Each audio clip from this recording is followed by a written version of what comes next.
안녕하십니까 여러분, 제간둥이 사이다 박준입니다. 어제 헌법재판소에서 윤석열 탄핵 심판 제6차 변론기일 열렸습니다. 곽종근 전 특전사령관 체포 지시 국회요원이 아닌 의원이었다라고 정확하게 기억하고 있다 얘기를 했고요. 또 계엄 해제 후에 병력 철수는 본인이 판단해서 했는 것이다라고 진술을 했습니다. 한편 윤석열은 이 곽종근, 홍장원 때문에 탄핵 공작이 일어난 것이다, 이런 또 다른 얘기를 또 했는데요. 자, 이거 지켜본 국민들의 생각은 어떨지요? 또 윤석열을 지지하는 또 분들은, 또 그런 사람들은 이런 말을 듣고 어떤 생각을 하게 됐는지 궁금합니다. 자, 오늘도 시원하고 재미있는 소식들로 여러분 출근길 함께하고 싶습니다. 생방송 중 댓글 참여 많이 부탁드리고요. 박준의 뉴스 인사이다 지금 바로 시작하겠습니다.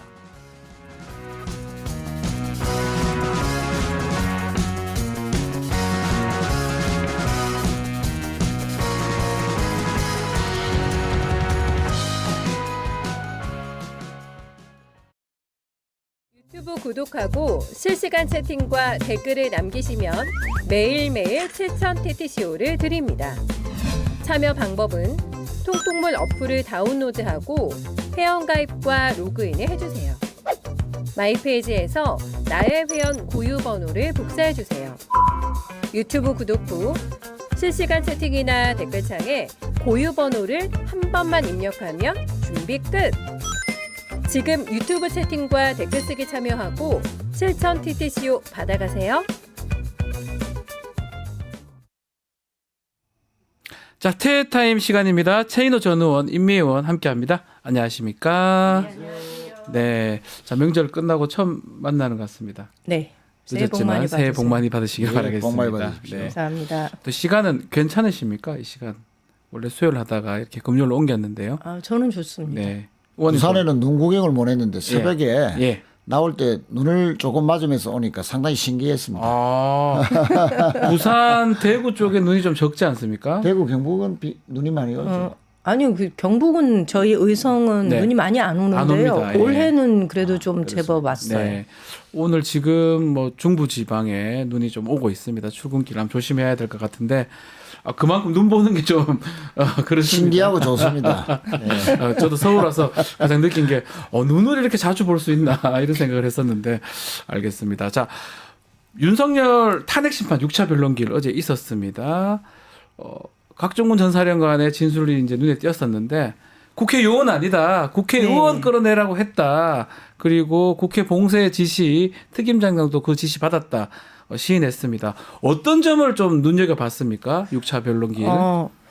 저는 곽종근이 나와서 한 말 중에 여러 의미 있는 말들이, 그러니까 그 전에 했던 진술과 전혀 다른 게 없었잖아요. 네. 일관성 있게 쭉 발언을 했는데 특히 관심을 뒀던 부분이 뭐냐면요.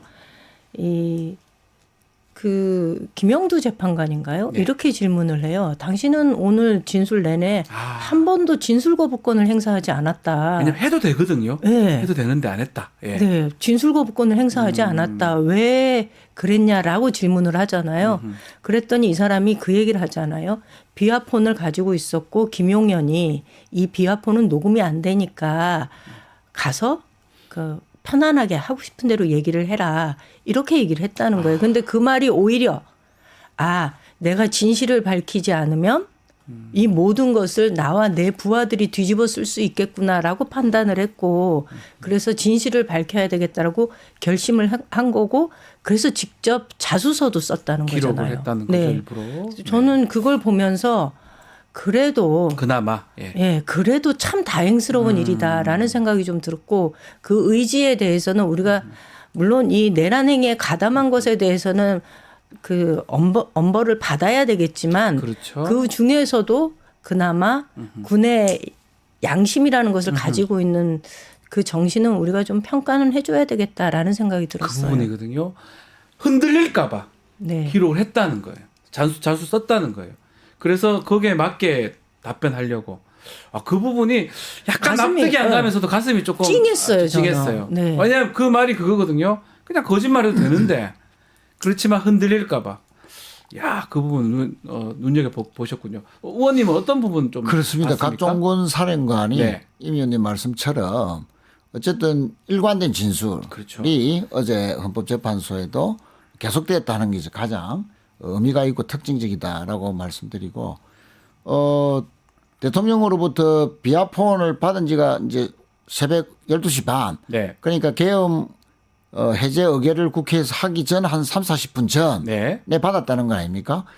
그때는 이미 군인들이 국회 경내에는 진입했지만 본관에는 네. 진입을 하지 못한 상태였거든요. 맞습니다. 거기서 끌어내라는 거는 들어가 있지도 않은 군인들을 대통령이 어떻게 끌어내라고 합니까? 표현도 끌어내라. 철수시켜야 된다는 표현을 써야지. 끌어내라 한 것도 틀린 대통령이 거짓말을 한 것이 드러나지만 안에 들어가 있지도 않는 군인들을 네. 어떻게 끌어내라고 하겠습니까? 안에 들어있는 사람들은 국회의원들이나 보좌진들이나 또는 국회 사무처 직원들밖에 없었던 거죠. 그것만 보더라도 각종건 사령관은 일관된 진술, 그렇죠. 국회의원을 끌어내려 했다. 그것은 군인들을 국회에 투입시켜서 계엄 해제 의결을 막으려는 헌법기관인 국회의 권능을 마비시키려는 헌법 위반이다 하는 점을 어제도 명백하게 밝힌 네. 일관된 진술이었다라고 봐집니다. 그 수도 나왔어요. 150명. 네, 그러니까 네. 국회의원의 이제 가반, 제적 가반이 150인데 150 안 되게 해라. 그것도 달리 해석될 여지가 별로 없어 보이거든요. 아, 그렇죠. 아니 근데 저는 어제 네. 들으면서 이 나중에 윤석열이 너무 급하니까 아. 본인이 뺏어서 진술을 하잖아요. 맞습니다. 그리고 예. 자신이 마치 뭔가 예. 대단한 음모에 자기가 휘말렸던 것처럼 발언을 하는 거 보면서 이게 장수미 때 졸장 없다 그러는데 예. 전 아니다 싶더라고요. 이게 사실은 지난 김용현 때는 직접 신문을 했습니다. 윤석열 네. 피청구인이. 그렇게 하다 보니까 유도신문하고 뭐 난리가 났었어요. 그래서 직접 신문은 하지 못하게 하고 다만 본인 하고 싶은 얘기는 하라고 하는데 그 하는 과정에서 본인 얘기들을 이제 하는데 지금 말한 것처럼 아니 홍장원이하고 곽종건 때문에 탄핵 공작이 시작됐다. 이런 발언들을 탄핵 심판장에서 했습니다. 어떻게 보셨습니까? 그러니까 두 사람이 가장 윤 대통령으로서는 아픈 사람들이죠. 예. 그러니까 논리적으로나 사실관계적으로나 또 일관된 진술로 보나 네. 뭔가를 뒤집을 수 있는 그 근거가 없지 않습니까? 이 두 사람에 대해서. 홍장원 국정원 1처장은 일관되게 처음부터 계엄 직후부터 정치인 체포 지시가 있었고 네. 명단을 예인으로부터 들었다. 그거에 대해서 어제도 똑같이 진술했습니다. 그러니까 정치인 국회의원을 체포하라는 거 그것도 다 헌법 위반 아닙니까? 그렇죠. 다 일관된 위반입니다. 진술. 예. 또 각종군도 아까 말씀드린 대로 일관된 진술. 예. 뭐 이것을 뭐 뭔가 잘못됐다라고 주장하기에는 너무나 이 팩트 차원에서 뒤집을 수 있는 게 없으니까 이제 공작으로 몰아가는 거죠. 공작으로 국회의원들 특히 민주당 의원들과 짜고 자신을 그렇게 탄핵의 구렁텅이로 몰아가는 사람들이다. 뭐 그런 식의 주장인데 과연 그것이 믿을 국민들이 과연 누가 있겠냐. 그러니까요. 코미디 같았어요. 재판관들이 보고 있잖아요. 네. 재판관들이 그 형사 재판 기록도 다 보고 있고요. 또 그 사람들이 검찰 조사 때 했던 얘기들, 국정조사 나와서 국조특위에서 다 얘기했던 부분들을 사실은 똑같은 얘기하는 사람들은 홍장원, 각종근이고 말 거부하는 사람들은 이진우, 여인영 같은 사람입니다. 누구 말이 맞습니까? 이건 상식에 아니, 봐도 그러니까 맞지 않습니까? 박종근 사령관이 이 얘기하거든요. 대통령하고는 2번 통화를 직접 했고 네. 김용현 장관하고는 하도 여러 차례 통화를 해서 자기가 정확한 워딩을 기억하기는 어렵지만 전체적인 맥락은 이러이러합니다라고 이야기를 했고 대통령이 무슨 말을 했는지는 이 사람이 정확하게 기억한다는 거예요. 네. 그 얘기를 어제 헌재에서도 여러 차례 했거든요. 그러다 보니 아마 다급해졌나 봐요. 윤석열의 그 표정을 제가 유심히 봤는데 맞아요. 아 너무 재밌었어요. 그러면서도 한편으로는 저게 우리 그 2년 반 동안의 대통령이었어. 그리고 심리 분석이 정말 좀 감정이 좀 필요하다라는 생각이 들었어요. 의원님 말씀처럼 저런 어느 프레임 전환시키려고 뭐 공작 얘기를 하는 걸로 들리거든요. 저게 혼자 생각인지 저 변호인단하고 무슨 좀 숙의한 과정을 거쳐서 나온 얘기인지 그도 궁금해요, 사실은. 그러니까 수기는 했지 않겠습니까? 당연히 뭐 변호인들이 네. 접견을 가고 하니까 작전은 짰는데 네. 짜다 보니까 작전대로 안 나오는 경우가 들어 있었습니다. 지난번 그렇게 봐야 됩니까? 변론기일 때는 또 예. 본인이 선관위의 군 투입을 그 얘기를 해버렸어요. 김용현 장관에게 지시한 것은 예. 맞다라고 자기가 시인을 했거든요. 거기서 사실 심리를 더 이상 할 필요도 없어요. 아니 사실은. 그렇습니다. 예. 그 헌법기관인 선관위에 영장도 없이 군을 투입하라. 안 되잖아요. 그래서 여인영이나 방첩사령관들 네. 요원들이 타이를 갖고 가서 복면을 씌우고 납치 구금하려 했다는 것은 이어지지 않습니까? 그러니까. 그거 하나만 보더라도 이제 탄핵 사유가 명백해지는데 본인은 작전대로도 하지 않고 또 현장에서 울컥울컥 했는지 뭐 멘붕이 왔는지는 모르지만 네. 본인이 탄핵 사유를 또 이실직고하는 그런 경우도 있습니다. 마음이 약해서 그런지 뭐 겁이 나서 그러는지 아니면 너무 자기 마음대로 해서 그러는지 아마 변호하는 입장에서도 좀 약간은 좀 당황했을 것 같아요. 저렇게 막 끼어들어서 뭐 탄핵 공장 얘기를 하고 사실 참 이 네. 사건을 의뢰받았지만 네. 실제로 그것을 변론에 나서려면 그 사건을 의뢰한 사람들하고 얘기가 좀 잘 돼야 되잖아요. 맞습니다. 그러니까 윤석열은 변호인 입장에서도 참 대화하고 소통하고 이 사건을 좀 잘 이끌어가기에는 네. 감당 안 되는 의뢰인이다라는 아. 생각이 좀 들더라고요. 변호사는 말 안 듣는 네, 변호사는 예. 얼마나 괴로울까 싶은 거죠. 저라면 변호하지 않습니다. 그렇죠. 저라면 절대 하지 않고 엄청 혼낼 겁니다. 그렇죠. 내 말 안 들을 것 예. 대체하라고. 이런 식으로 저라면 할 그렇게 하죠, 거면 저라면. 이런 식으로 할 거면 우리 뭐라 아무도 변호가 못 한다. 필요합니까? 변호가 뭐가 필요합니까? 그렇죠. 지 마음대로 주장할 건데.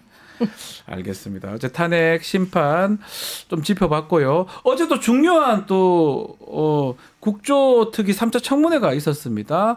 중요 인사들이 국회에 출석을 했었는데 한덕수 총리, 최상목 대행, 정진석 비서실장 등이 출석을 했습니다. 특히 최상목 대행하고 관련된 질문들도 꽤 있었는데 그 쪽지를 네. 접어서 못 봤다 뭐 이렇게 이제 그 얘기가 눈에 띄었었는데 어제 이제 국조특위 3차 청문회 우리 의원님부터 어떤 점 주목하고 보셨습니까? 둘 다 몰랐다잖아요. 예.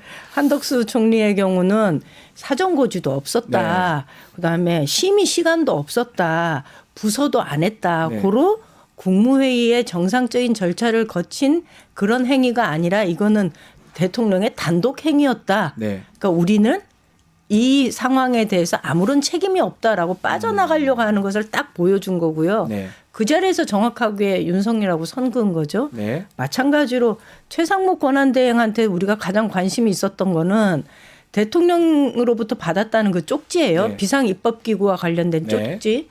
그런데 본인이 보지도 않고 접었다는 거잖아요. 네. 어떻게 접었냐 그러니까 이렇게 접었다 그러죠. 이렇게 예. 접었다 그러죠. 예.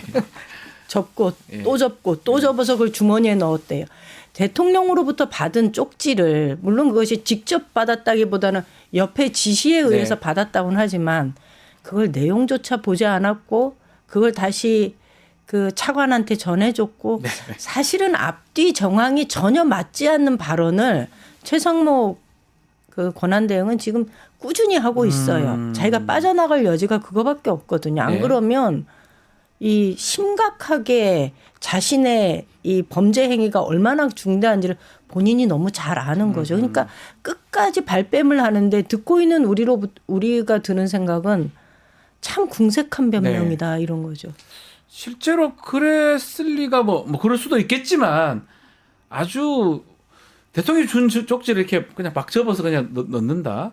납득하기는 어렵지 않나요? 그런 얘기를. 그러니까 아마 생각하고 고민과 고민 끝에 준비한 얘기 같긴 한데 그것도 드러날 것 같아요. 뭐 저거만 있는 게 아니고 만약에 가서 정말로 실국장 회의를 하면서 그 문건에 있던 얘기들을 많이 했다 그러면 사실은 거짓말이 되는 거 아닙니까? 좀 사실 왜 저렇게 얘기를 하는 겁니까? 그러니까 정상적이고 뭐 법률에 네. 뭐 평상시처럼 대통령의 그런 그 지시가 있었다면은 접고 꼬깃꼬깃 구겨서 네. 바지에 왜 넣겠습니까? 예, 예. 그럴 정도로 봤다는 거죠. 이거는 이 뭐지 비상입법기구 이거는 국회를 대체하는 반헌법적인 거 아니냐라고 직감했다는 것에 대한 어떤 그런 반응 아니겠는가. 예, 그렇게 생각하고요. 그것을 못 봤다라고 자꾸 이제 이야기하는 것은 물론 뭐 나중에 수사가 혹시 될지 모르겠습니다만 그것은 본인이 그냥 변명하는 것이다. 혹시나 있을 수도 있는 내란 동조 이런 부분에 대해서 미리 좀 법적 차단막을 치는 거 아니냐. 뭐 이런 그 좀 의심을 가질 수밖에 없는 근데 대목이라고 봅니다. 바보 전략이에요. 예, 제가 제 보면. 말씀이요. 예, 바보 전략이거든요. 예. 근데 그 똑똑하다고 하는 최상목이 오죽했으면 바보 전략을 선택하겠어요? 경황이 없어서 못 봤습니다. 저는 이번에 그 저희가 계엄 이후에 네. 여러 차례 국회 본회의에서 질의를 하면서 네. 국무위원들의 수준을 다 봤잖아요. 이 사람들이 하나같이 책임지려고 하는 모습보다는 빠져나간다거나 정신이 없어서 기억이 안 납니다. 저는 헌법도 모릅니다. 요즘 너무 바보 전략. 네, 너무 그래서 심란해서 신문도 안 봅니다. 뉴스도 안 봅니다. 대부분 설거지하다가 들었다 얘기도 있고요. 이게 국무위원들의 정말? 공통적인 태도예요. 네. 이게 대한민국 국무위원들이 이 정도 수준인데 저는 이 사람들이 짠 것 같아요. 네. 우리 똑같이 바보 전략으로 나가자. 그래야 이 상황 도파할 수 있다. 아니 근데 저는 중요한 게 그 쪽지를 그 문건을 보고 안 보고는 저는 봤다 하더라도 큰 문제는 없거든요. 근데 뭐 그 후에 어떤 행동을 했느냐가 더 중요하거든요. 예컨대 그 돈을 국회 예산 끊고 새로운 입법기구 예산 마련하라. 그 지시를 자신의 참모진이나 자신의 실국장한테 얘기했을 때는 내란 공범이 되는 거예요, 그냥. 근데 그거가 더 중요한데 못 봤으면 뭐 살 것처럼 얘기가 안 봤으면 그게 사실 저는 조금 제 법률가 입장에서 봤을 때는 저거 얘기한다고 의미 없는데 생각이 얼핏 들더라고요. 못 봤으니 내가 지시도 안 했다. 이걸 얘기하려는 그래서 그런 거네요. 이제 네. 저희들이 내란 특검을 이야기하는 것이 그러니까요. 사실은 이런 거 느닷없는 비상계엄이 있어서는 안 되지 않습니까? 맞습니다. 그것도 헌법을 위반하면서까지 그런 것을 이제 앞으로 재발을 방지하기 위해서라도 철저한 뿌리를 뽑아야죠. 네. 이 진상에 대해서. 그리고 이 동조했던 세력들이 있는데 또 그 뿌리가 상당히 넓게 퍼져 있는데도 불구하고 사령관 몇 사람 대통령 탄핵시키고 뭐 이런 정도로 끝나다 보면 그 저면에 있는 탄핵 계엄의 동조 세력 이런 사람들이 계속 남아서 또 앞으로 또 어떤 일을 모의할지도 모르기 때문에 그러니까요. 특히 공무원들이나 국무위원들이 혹시나 이런 부분에 대해서 추가로 동조했거나 또 지시에 따르려 했다면 이것을 그냥 넘어가서는 안 되죠. 그래서 특검을 통해서 이런 의혹들을 명백히 밝혀야 된다 하는 점이 다시 드러나는 대목입니다. 어떻게 보십니까? 지금 보면 뭐 지금 탄핵 심판, 형사 재판은 실제로 행했던 사령관들, 군인, 또 경찰들은 지금 기소가 돼서 재판을 받고 하고 있는데 아주 중요한 것으로 보이는 윤석열의 머리라고 볼 수 있는 뭐 비서 안보실이라든지 대통령실에 대한 어떤 수사도 없잖아요. 안 하고 있죠. 그리고 내각에 얘기를 안 했겠습니까? 그 성격상 혼자 꼭 있다가 그날 지시했겠어요? 그럴 스타일이 아니잖아요. 그래 그 아니라면 찾아내야 될 거 아니에요. 조사를 해서 아니라고 검증을 해주는 게 국민들한테 예의인데 아주 큰 공백들이 빠져 있는 것 같거든요. 내란 세력들 중에 그 부분을 하려면 특검밖에 없다는 게 우리 의원님 말씀이네요. 그렇죠. 그래서 특검을 계속 주장을 하는 건데 네. 그게 무서우니까 특검을 안 받는 거죠. 최상목 대행도 마찬가지입니까? 그래서 그럼 최상목 대행도 물론 그렇고요. 국민의힘도 동조하는 이 기미가 전혀 없잖아요. 그거는 그 칼이 어디로 향하고 있는지를 자기들이 더 잘 알거든요. 네. 일단 대통령실이요. 김성훈도 그렇지만 전 정진석이 이걸 몰랐다? 이건 말도 안 되는 어제 일이에요. 나와서 얘기하는 거 보니 정진석 실장은 답변 자체가 참 이상하더라고요. 그러니까 마치 본인이 비서실장이긴 하나 술 친구이고 바지 사장인 것처럼 그렇게 행세하는데 그렇게 바보였나요? 네. 말이 안 되는 거죠. 그러니까 이제 저도 한 말씀 네네. 드리면 김용현 국방부 장관이 포고령을 옛날 그 유신 때 썼던 포고령 그것을 뺏겨 쓰는 바람에 전혀 지금 맞지도 않는 그런 게 들어갔다. 네. 엉터리 뭐 포고령이었다는 식으로 1차 변론기일 때 이야기를 했지 않습니까? 네. 자, 그러면 그 정도로 능력 없는 김용현이 모든 그 계엄을 대통령으로부터 지시받고 다 했다? 어떻게 그걸 믿겠습니까? 자신들이 그러니까요. 대통령 측의 변호인들이 엉터리 또 능력이 없음을 포고령을 통해서 김용현의 능력을 그렇게 밝혔는데 네. 그렇다면은 적어도 대통령 비서실에서 비서실장이 아니라고 한다면 네. 그럼 누가 대통령을 보좌해서 계엄을 준비했느냐? 수개월 동안 계엄 준비했다는 건 여러 가지 이제 진술이 나왔지 않습니까? 네. 그런 걸 밝혀야죠. 대통령이 사석에 비공개적으로 뭐 술을 한 잔 드시고 난 뒤나 또는 뭐 여러 가지로 버럭버럭 화를 내면서 비상대권 한번 알아봐. 네. 비상조치 알아봐. 계엄 얘기를 알아봐. 하죠. 비상대권 얘기를. 그런 이야기를 수시로 했다는 거 아닙니까? 예. 그럼 대통령 비서실에 있는 직원들은 누군가는 자주 들었을 거 아닙니까? 그러니까요. 그럼 그걸 가지고 준비해가지고 보고도 하고 했겠죠. 그런 게 당연히 계엄에 대한 동조 세력 또는 공범이라고 볼 수밖에 없는 거죠. 그런데 하긴 대통령 네. 비서실은 지금 한 명도 안 나왔지 한 명도 않습니까? 안 걸렸어요. 한 명도 안 나왔다는 거 그것도 이상하고. 더 중요한 거는 김성훈 경호차장 비아폰을 이렇게 나눠줬던 사람으로 보이는데 그 경호차장의 구속영장이 경찰에서 검찰에서 2번 반려 기각됐거든요. 검찰에서 뭐 자꾸 기각을 시킵니까? 그것도 납득하기 좀 어렵잖아요. 뭔가 막는 거 아니냐 이런 의심이 드는 대목 아니겠습니까? 그런 의심은 저희가 계속 다 하고 네. 있는데 저는 이제 우리가 왜 대통령실이 이 상황에 어떤 조사도 받지 않아? 이거 이상한 거 아니야? 라는 생각을 하는 국민들이 굉장히 많아요. 그렇죠. 어쩌면 가장 먼저 논의했을 단위가 대통령실이거든요. 네. 각종 참모들 다 있잖아요. 그런데 여기가 완전히 싹 성역처럼 제외되어 있거든요. 그러니 저는 어제 이 헌재의 심판을 보면서도 윤석열이 참 어리석은 게 이 네. 사건을 더 키우고 싶지 않다면 그렇다면 본인이 책임지는 아하. 자세가 있어야 그러니까요. 돼요. 그러니까요. 이 도화선이 어디까지 번질지 모르는 상황이잖아요. 그럼 끊어줘야지요. 일반적으로 그렇거든요. 자기가 리더라면. 그렇죠. 그런데 그죠? 그 나쁜 의미로. 네, 정진석 비서실장 입장에서는 대통령의 처신이 얼마나 황당하겠어요. 들어갔으면 본인이 다 뒤집어 쓰든가. 네. 이거 내가 책임지겠다 이런 자세여야 되는데 어제는 심지어 내가 너들의 음모에 당했다라는 당했다. 식의 말도 안 되는 네. 발언을 하고 있으니까 이 사람이 이 사건을 어디까지 끌고 가려고 하나라는 생각을 안 하겠어요? 그러다 보니까 뭐 지지 세력만 지금 보고 또 선관위에 군 투입한 것도 자백을 해버렸어요. 아마 변호인들도 당황했을 것 같은데 이거는 또 부정선거를 지지하고 그걸 믿고 있는 자신들의 지지 세력을 또 바라보는 메시지 아닌가 이런 얘기도 있는데 저는 궁금한 게 두 분 또 영남에 계시니까 영남 민심은 진짜 어떻습니까? 정말 이 헌법재판 또 이 이번에 국조 같은 거 보면서 어떤 또 인식을 가졌는지 궁금. 부울경 쪽은 좀 어떻습니까? 뭐 대구 경북보다는 좀 덜하겠지만 네. 부울경도 지금 이제 탄핵은 불가피할 것 같다. 네. 그럼 2달 후에 대선이 있을 것이다.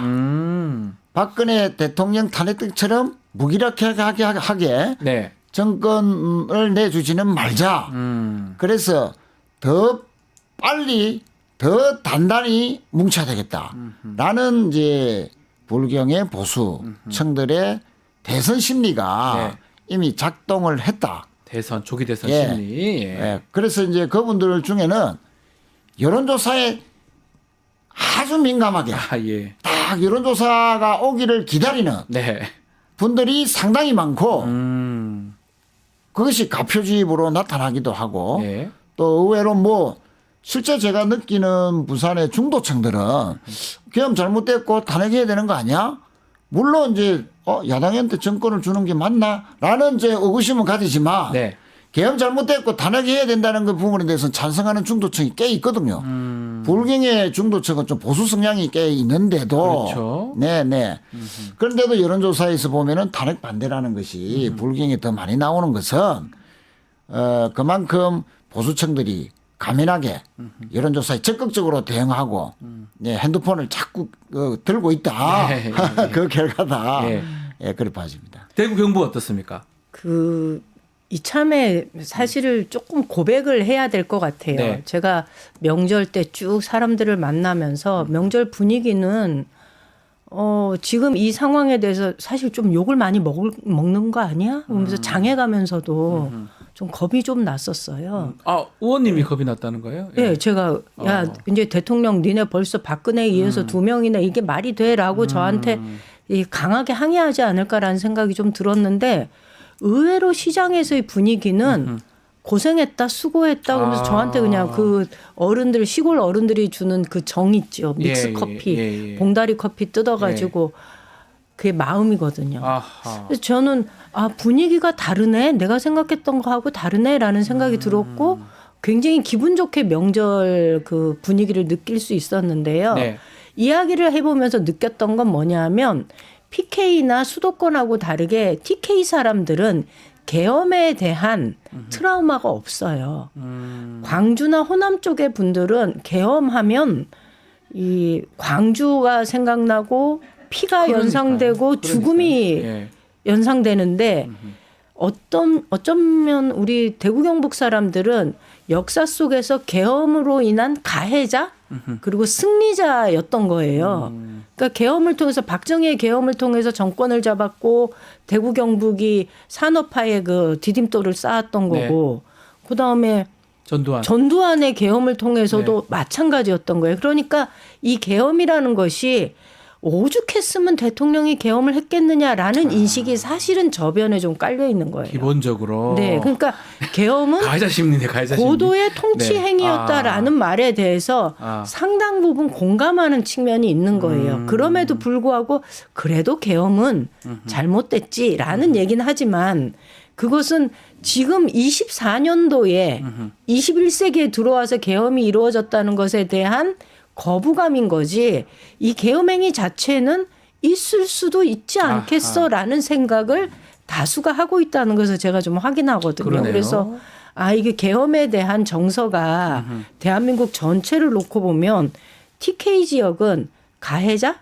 그로 인한 승리자의 이 정서가 조금 바닥에 깔려 있구나. 그러니까 지금 여론조사가 이런 식으로 나오는구나라는 게 그렇더라고요. 예, 보니까 그런 부분이 좀 죄송했어요. 또 있고 국민들한테. 또 윤석열이 계속적으로 저렇게 본인의 주장을 굽히지 않고 또 국민의힘도 거기에 좀 동조하는 모습.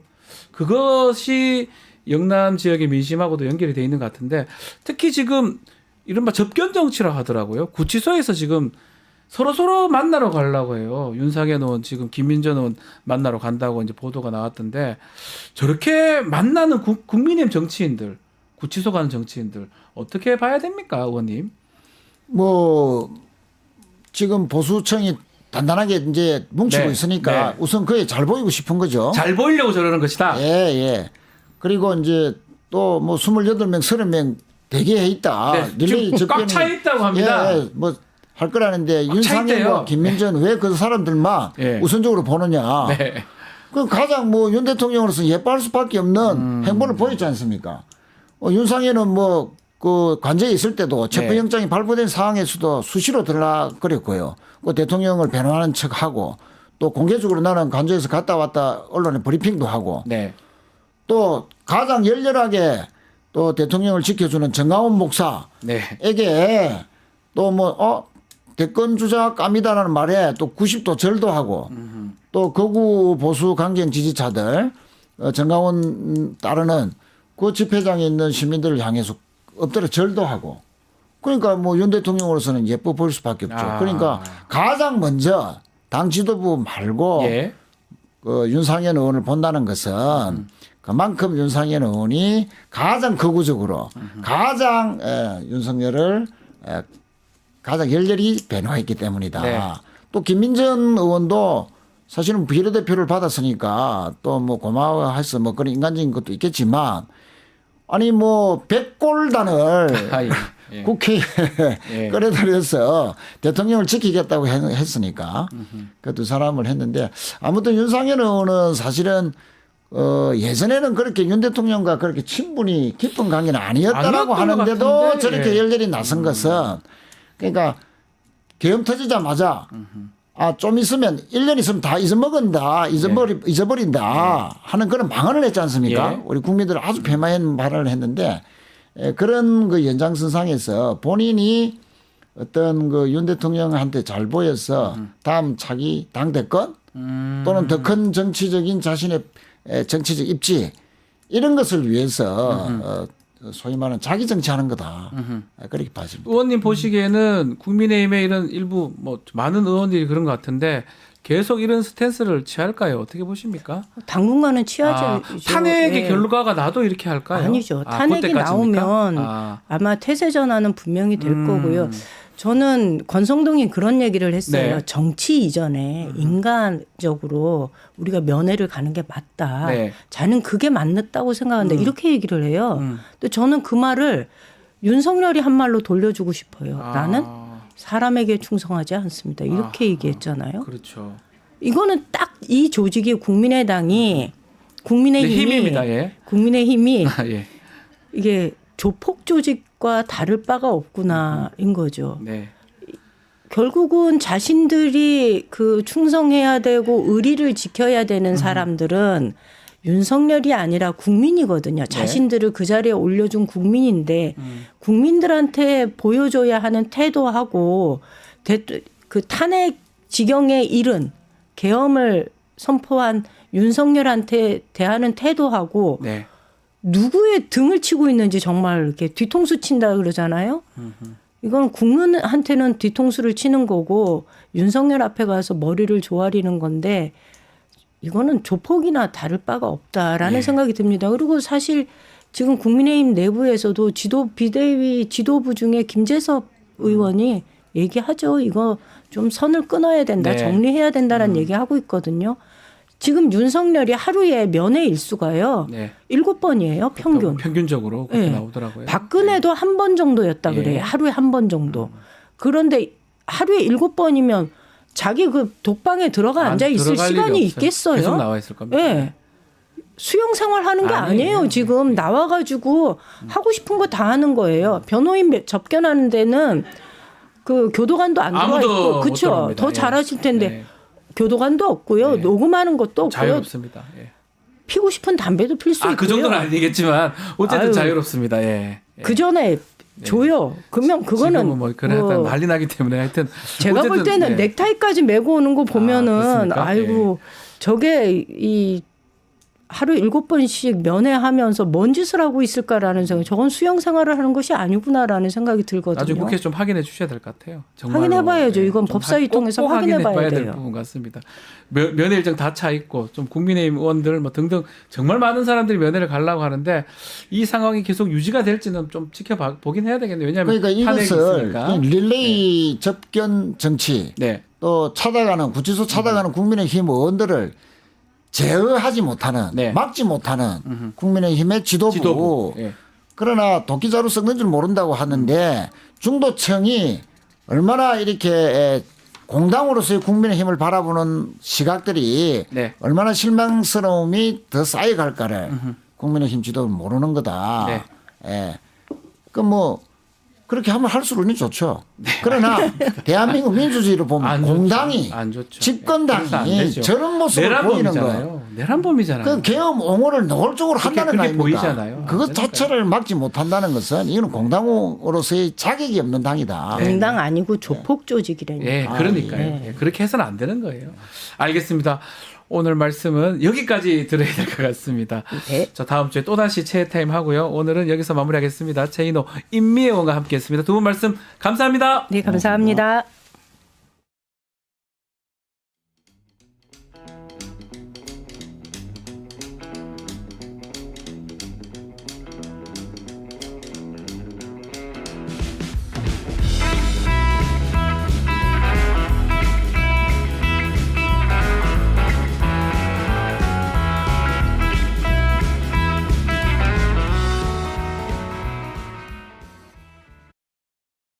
믿을 수 있다. 더 착한 보험. 우리 가족의 미래를 대비하는 보험. 여러분은 어떤 식으로 가입하셨나요? 혹시 지인에게 묻지마식으로 가입하신 건 아닌가요? 내가 내는 보험료가 적정한지, 제대로 준비가 돼 있는지 보험에도 점검이 필요합니다. 건강보험도 자동차보험도 나에게 맞춤 보장. 믿을 수 있는 보험 전문가들. 믿을 수 있다. 더 착한 보험.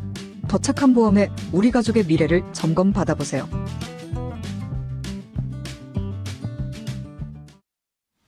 배프의 쪽 배상훈 프로파일러와 함께 한 주간에 가장 관심 끌었던 사건에 대해서 짚어보겠습니다. 안녕하십니까, 배프님? 안녕하세요. 네.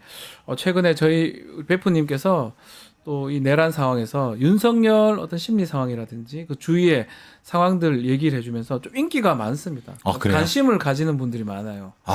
그래서 저희가 걱정입니다. 네. 아니 근데 뭐 어차피 범죄의 네. 일부분이고 범죄 심리하고 네. 같이 또 되어 있기 때문에 충분히 이제 분석을 아마 많은 분들이 네. 관심 갖고 있는 것 같은데, 자 어제 또 그제 뭐 5차 6차 변론이 있었어요. 특히 윤석열 대통령하고 그 증인들이 좀 마주치는 모습들이 있었는데, 여인영, 이진우 이 사람들 말할 때 별 문제 없다가 홍장원 전 차장 발언할 때 윤석열 미묘한 표정 변화가 저는 좀 봤거든요. 일단은 그 어떤 부분, 이 변론 과정에서 탄핵 심판에서 어떤 부분을 배프님은 눈여겨보셨습니까? 사실 이번에 거의 생방송되는 이 장면은 범죄 심리라든가 이런 행동 분석에서 거의 교과서로 쓸 정도의 그 정도입니까? 극적인 어떤 행동 변화가 나타나서 네. 저는 이제 물론 이제 강의 때도 이거 분명히 쓸 겁니다. 왜냐하면 그러니까 어떻게 그 사람의 행동과 심리가 연결되고 네. 그리고 그것에 따라서 어떻게 그 다음 당황이 예측되는가에 네. 대한 부분. 홍장원이라는 사람은 아시다시피 간첩 수사 많이 하고 그 정보 쪽 오래 한 사람이라서 그렇죠. 사람을 많이 달아본 사람이에요. 그러니까 그 사람한테는 사실은 직접 눈을 보고 하기가 참 그렇죠. 근데 이진우나 저기 여인영 뭐 이런 사람들은 네. 사실은 그냥 군인들 아니에요. 군인이죠. 네, 군인 사령관도 그러니까 군인인데. 네. 실제로는 그 부분에 있어서는 별로 그러니까 걱정은 안 한 것 같아요. 근데 홍장원한테 많이 긴장을 한 것 같아요. 홍장원 네, 때문에 그러니까 자신한테 불리한 진술을 하기 때문에 그런 것도 그렇죠. 있겠네요. 불리한 진술도 그렇고 사실은 처음에 보셨는지 모르겠지만 홍장원이 인사를 했어요. 90도로 인사했습니다, 사실은. 근데 이제 그 윤석열 그 피청구인이 어떻게 했습니까? 예. 아예 보지도 않았어요. 예. 그리고 딴짓하고 아니 이렇게 했어요. 그리고 전혀 안 보고. 사실 근데 저는 그게 홍장원의 고도의 전략이라고 본 것은 사실 일단 인사를 한다는 건 공격이죠. 네. 딱 한 번 하면은 그러니까 만약에 조금 단수가 높은 사람이면은 웃거나 손으로는 들었을 거 아니면 뭐 고개를 깠다거나. 까딱거릴 수 있었는데. 근데 외면해 버리면 어떻습니까? 예. 자기 마음대로 대답하는 거죠. 그러니까 그래서 여기서는 조금 하수다. 수가 낮았구나. 오히려 홍장원 전 차장이 수도권을 더 가져가잖아요. 수가 높다, 이런 수도권을 거죠. 가져가잖아요. 90도로 인사함으로써. 예. 그러니까 선제 공격을 한 거죠. 해니까 안 보니까 부담이 안 느껴지죠. 근데 여인영 이진우 할 때 어때? 보면서 네. 그러니까 사실 위압감 느끼죠. 그리고 사실은 어쨌든 대통령이었고 자기는 그 부하였는데 네. 그러니까 그 뒤부터 이진우의 말이라든가 이런 것들이 사실은 뭐 답변 안 하게 이렇게 되는 그 부분만 보더라도 일단 예. 첫 장면에서도 그게 나타난 거죠. 그 말씀처럼 홍장원 전 차장 발언할 때는 뭐 중간에 좀 비웃는 모습도 보였어요. 그렇죠. 비웃는 모습. 한숨 또 쉬기도 했던 네. 것 같기도 하고. 쉬고 예. 그러니까 이제 많이 상황에 대해서 이제 얘기를 하니까 많이 네. 찔리기도 하겠죠. 사실은 여러 가지 면에서 예. 하니까 사실은 그런 면에서는 근데 보시면 사시겠지만 홍장원 차장의 그 얘기가 참 논리적이고 그렇죠. 일관성이 있는 상황이니까 이걸 어떻게 대응할까라고 하는 것이 탁탁탁 막히는 부분이 보이는 거. 그러니까 그런 감정의 변화가 느껴지는 것은 당황했다는 의미. 당황했다. 그리고 여러 가지 면에서 대응이 사실 부족하다는 의미. 이런 것을 알려주는 거죠. 그러니까 그걸 아주 전형적으로 보여주는 그 장면들입니다. 예, 그것만 봐도 저는 그래서 아주 독특한 장면이 어떤 거죠?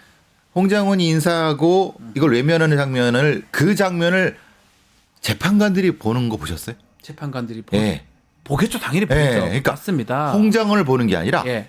피청구인을 보는 윤석열을 봤습니다. 예. 왜냐하면 그 반응이 어떤가. 그러니까 사실은 저 재판관들은 그래도 형사재판을 20-30년 한 사람들 아닙니까? 그렇죠. 예. 그러니까 달고 다른 아주 고수의 사람들이기 때문에 네. 그 관계에서의 진실성 여부 이런 거 진부 여부를 판단할 수 있거든요. 그래서 계속 정영식 재판관이라든가 아니면 그 김영두 재판관 같은 경우는 계속 그 부분을 치고 들어가지 않습니까? 질문도 계속 그 질문도, 질문을 하고. 자, 비슷한 흐름이 어제 6차 변론에서도 나왔었는데요. 곽종근입니다. 곽종근. 네. 곽종근 전 특전사령관 나왔을 때 그때는 매섭게 쳐다보는 또 모습이었거든요. 그렇죠. 매섭게 쳐다보고 사실은 아시다시피 곽정군 이사람 그러니까 우리가 이제 이 상황을 좀 이해해야 되는 것은 네. 지금 이 모든 상황에 사실은 그 사령관적 책임자는 특수전 사령관이 자기 부하들이잖아요. 그렇죠. 그렇죠. 근데 그것을 실시간으로 명령하고 해야 되면 그걸 일일이 다 디테일하게 기억할 수는 없습니다. 그게 사실 생각해보면 인원인지 의원인지 요원인지가 그 문구 하나가 뭐가 중요해요. 그러니까요. 그 상황을 다 이해한 거잖아요. 예. 대통령의 말이 끌어내라. 그래 그거. 그러면은 그게 인원이든 의원이든 다 공감이 된 거잖아요. 예. 근데 그거 갖고 물고 늘어지고 있으니까. 예. 근데 이제 이 군인 출신이니까 군인이고 그러니까 조금 당황하고 물어보니까 인원이 맞는가 이런 건 그게 사실은 그러니까 그 법을 하는 사람들한테 사실은 곽정호 여사님이 약간 함정에 빠진 느낌이 들었어요. 그래서 말이 좀 네. 약간 진술이 그랬다는 또 평도 있습니다. 그러니까 왔다 갔다. 예. 그러니까 피천구인 대통령이 네. 무섭게 몰아붙이잖아요. 이게 야, 홍장원보다는 조금 약할 것이다라고 말랑말랑하죠. 생각하고 그렇게 네. 했는데 네. 그럼에도 불구하고 곽종훈 전 사령관이 진술을 바꾸지 않았어요. 바꾸지 않았어요. 그러니까 컨트는 똑같았어요. 그러니까 맥락은 유지됐는데 각각의 어떤 개념 부분에서 저 기억 못한 거 아니면 그렇죠. 그런데 사실은 그건 의미가 없잖아요. 그러니까 일관성이 중요한 거지. 네. 그러니까 이제 이 피천구인 윤석열의 심리 상태를 알 수 있는 거죠. 사실 구한 거죠. 그거를 잡으려고 한 거지 않습니까? 대표님 보시기에는 누구 말이 맞는 것 같아요? 이 홍 전 차장이나 곽 전 사령관 진술은 일관성이 있고 윤석열은 좀 왔다 갔다 하고 우리가 보통 그런 진술의 진부 여부를 따질 때는 네. 수미일관한 앞과 뒤의 흐름을 따집니다. 우리가 인간의 기억은 사실 불확실하기 때문에 그 중간에 어떤 작은 개념들이 사실은 뒤바뀔 수 있고 그러거든요. 예. 그 부분에 집중하는 사람들은 맥락에 자신이 없다는 거예요. 그러니까 피천구인 윤석열은 전체 맥락에는 자신이 없고 네. 그러니까 자신 있는 장면을 부딪히는 거죠. 그러니까 그 부분이 사실은 봐야 되는 거고 그러네요. 이게 재판관들 다수는 그걸 봤을 겁니다. 전체적인 걸 보지 네. 않고 요거만 자꾸 바꾸려고 요거 네. 세부적인 것들을 보통 그런 걸 쪼개기 전략이지 않습니까? 예. 작은 전략. 그래서 근데 그런데도 곽종곤이라는 사람은 그 부분에 있어서는 확실히 그 처음 해봤을 때는 조금 약간 좀 뭐야라고 했는데 예. 꾸준히 얘기도 하고 사실 이진우라는 사람도 그런 거죠. 대답 못하겠다고 하는 건 인정한 거 아닙니까? 인정한 거라고 보는 게 맞다라는 그런 게 거죠. 맞죠. 왜냐하면 네. 재판관들은 검찰 조서를 보고 있는데 그걸 아니 이건 저 형사재판한테 다투겠습니다 하는 얘기는 인정한 거잖아요. 네. 그러니까 그 부분에서는 이건 군인이다. 그냥 군인이구나. 그런 느낌이 들었어요.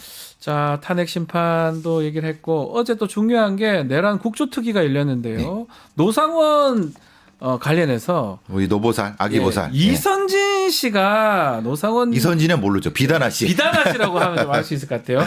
비다나 씨가 나오셔가지고 노상원 관련된 얘기를 좀 했는데 일단은 뭐 무속 얘기긴 한데 가장 좀 눈에 띄는 게 배신자를 그러니까요. 좀 물어봤다. 이런 뭐 배신자 색출 명단. 야, 이거 어떻게 봐야 됩니까? 저는 놀랍습니다. 이거는 배신자를 할 때는 왜 그럴까요? 사람 못 믿어요. 못 믿죠. 못 믿는데 주체를 봐야 된다고. 예. 그러니까 사실은 노상원이 주체인 거예요. 네. 그러니까 이 계획의 전체적인 맥락을 틀어집은 건 노상원이라는 거죠. 예. 사실은 그거를 시작한 건 김영현이나 물론 피천구인 윤석열이 그거 네. 했지만은 전체적인 계획, 디테일한 계획을 포함한 것은 노상원이 여러 가지로 많이 했지 않습니까? 네. 그러니까 본인이 생각할 때 이렇게 생각하는 거죠. 자기가 배신당할 수도 있겠다. 그러니까 흔히 말하는 팽당할 수 있다는 생각을 했다는 거죠. 그러니까 자기한테는 성공 여부보다는 배신자가 중요한 거예요. 오, 그렇군요. 그러니까 내가 배신을 당할 수 있다는 생각을 한 거잖아요. 그러니까 배신자를 물어본 거예요. 사실 그거에 보면은 윤석열 얼굴 뭐 김영인 얼굴 다 갖다 들이밀었을 거 아닙니까? 네. 거기에 같이 가담한 자들의 다.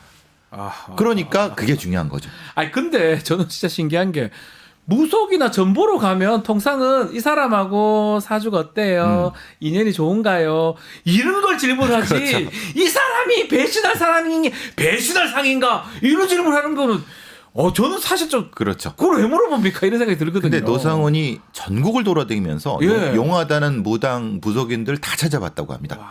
군산에 비단아 씨만 있는 게 아니라 사실은 전국적으로 있는데 그 사람들은 이제 사실은 얘기하지 않는 거고 군산의 비단아 씨를 하니까 그러니까 이 사람한테 핵심적인 포인트는 자기가 쓰임만 당하고 버려질까에 대한 두려움 부분들 그 부분이 핵심이었고 그래서 이제 문상호 같은 결국은 이거를 김용현이 끊어내면은 본인이 조정했던 문상호 밑에 있는 뭐 HID는 사실 자기가 다 뒤집어 써야 되는 거잖아요. 그러니까요. 그 부분이 가장 근데 사실 이거는 이 얘기는 뭐냐면 김용현이나 윤석열이 배신한다는 얘기예요. 배신할 네. 것 같아서 자꾸 물어보는 겁니까? 그렇죠. 그게 아니 믿었으면 묻어보겠습니까? 그러니까 애초에 믿었으면 물어보겠습니까? 차라리 윤석열하고 김용현하고 자신하고 예. 인연이 좋은 인연인지 이래 물어볼 수도 있는 그렇죠. 거잖아요. 그걸 만약에. 그걸 이게 좋은 인연입니까라는 거는 반은 이게 좋은 인연이다 이걸 확인해 달라는 거잖아요. 그러니까요. 근데 이게 배신할 상 이건 이자들이 날 배신한다는 건 확실히 배신할 것 같아. 그렇죠. 보통 우리의 말이 그런 거잖아요. 우리의 보통의 인식이란 것은 기본 자기 깔고 있는 걸 먼저 물어보게 돼 있잖아요. 네. 그래서 노상원을 조금 더 파면은 예.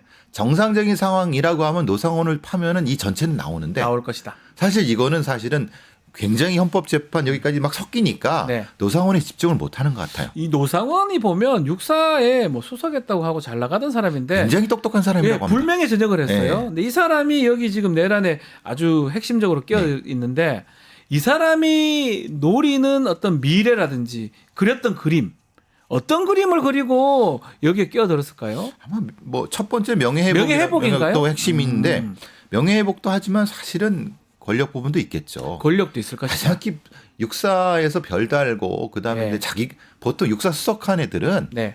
기본 삼성은 봅니다. 뭐 통상 제가 여쭤도 군대 그렇죠. 정말 못해도 사단장까지 사단장까지는 갑니다. 무조건 갑니다. 가죠. 근데 이 사람은 거기서 꺾였으니까. 예, 예, 예. 근데 자기 동기들은 다 올라가잖아요. 네. 그 얼마나 그러겠습니까? 속상했겠네요. 자괴감. 예. 그건 근데 기회가 잡혔어. 근데 날 배신할 것 같아. 그러니까 노상원의 그 딜레마는 그거 같아요. 예. 예. 노상원이 이제 두 가지 마음은 확실히 있었던 것 같아요. 본인도 뭐 보살 업무도 했지만 그렇죠. 이 무속이나 점에 대한 어떤 신념을 있었던 예. 것 같아요. 이게 맞다고 확실한 어떤 신념을 갖고 확인하고 싶은 건 딴 건 아니야. 누가 나를 배신 때릴지 예. 그거 확인하러 전국에 돌아다니면서 점을 봤다는 거잖아요. 저는 근데 그 여사님 관상을 안 봤을까요? 노상. 그리고 제가 궁금한 게 뭐 여기서 뭐 진술은 안 나왔지만 김건희는 안 물어봤을까요? 아유, 당연히 물어봤겠죠. 아, 근데 제가 보기에는 예. 같은 무속인의 입장에서 아마 오히려 김 여사는 신뢰했을까라는 느낌이 들어요. 아, 그건 어떤 의미입니까? 왜냐하면은 사실은 예. 이 캐스팅이 어디서 됐을까라는 접점을 찾을 수가 없어요. 노상원에 대한 접점을. 그렇습니까? 왜냐하면 갑작스럽게 노상원이 등장하거든요. 맞아요. 그러니까 김영원과 노상원이 어떻게 물론 예전에 청와대에서 근무했다는 건데 그거는 벌써 몇십 년 전 얘기고 네. 그래서 아마 접점이 그거라고 했기 때문에 거기서 약간의 약간 무속점 여기서 네. 김건희랑 연관성도 있을 수 있다 이런 분명히 있을 수 보시는 있다고 보는 거군요. 거죠. 그러니까 신뢰를 한 거지. 아니 또 십몇 년 전에 근무했던 그 사람은 어떻게 믿어갖고 캐스팅을 합니까? 오히려 근데 이럴 수도 있겠네요. 만약에 이거 뭐 추측 부분이긴 한데 노상원이가 전보로 가면서 배신할 사람들 김용현이 배신하냐 뭐 윤석열 이런 건 물어봤는데 김건희는 안 물어본 것 같거든요. 약간 더 믿었다 이 말인가? 그러면 캐스팅의 주체가 저쪽이 됐어요. 아닐 수도 다를 수도 있다는 거죠. 저쪽이 뭐 됐어요. 그건 예. 아직 확인 안 그러니까 되는 거니까. 추정인데. 네. 그래서 그렇다고 볼 수 있는 거죠. 그런 측면이 있는 거죠. 예. 김용현의 배신하고 물어본다는 거는 그 사람이 캐스팅을 안 했다라는 걸 볼 수 그렇죠. 있다는 왜냐하면 거잖아요. 주가 아니라는 거죠. 네. 사실. 아마 앞으로 지금은 윤석열 탄핵에 네. 포인트가 맞춰져 있다 보니까 노상원이 좀 빠진 모양새인데 이제 국조도 열리고 있고요. 막 조사도 한다면 노상원이 뭔가 큰 키를 갖고 이 국면에 대해서 얘기를 할 것이다. 그래서 본인이 얘기하는 게 저거지 않습니까? 수첩을 네. 수첩에 대한 뭐 문서 감정도 하면서 자폭 얘기도 나오고 얘기니까 무섭더라고요. 예. 굉장히 많은 걸 가지고 있는 것 같아요. 네.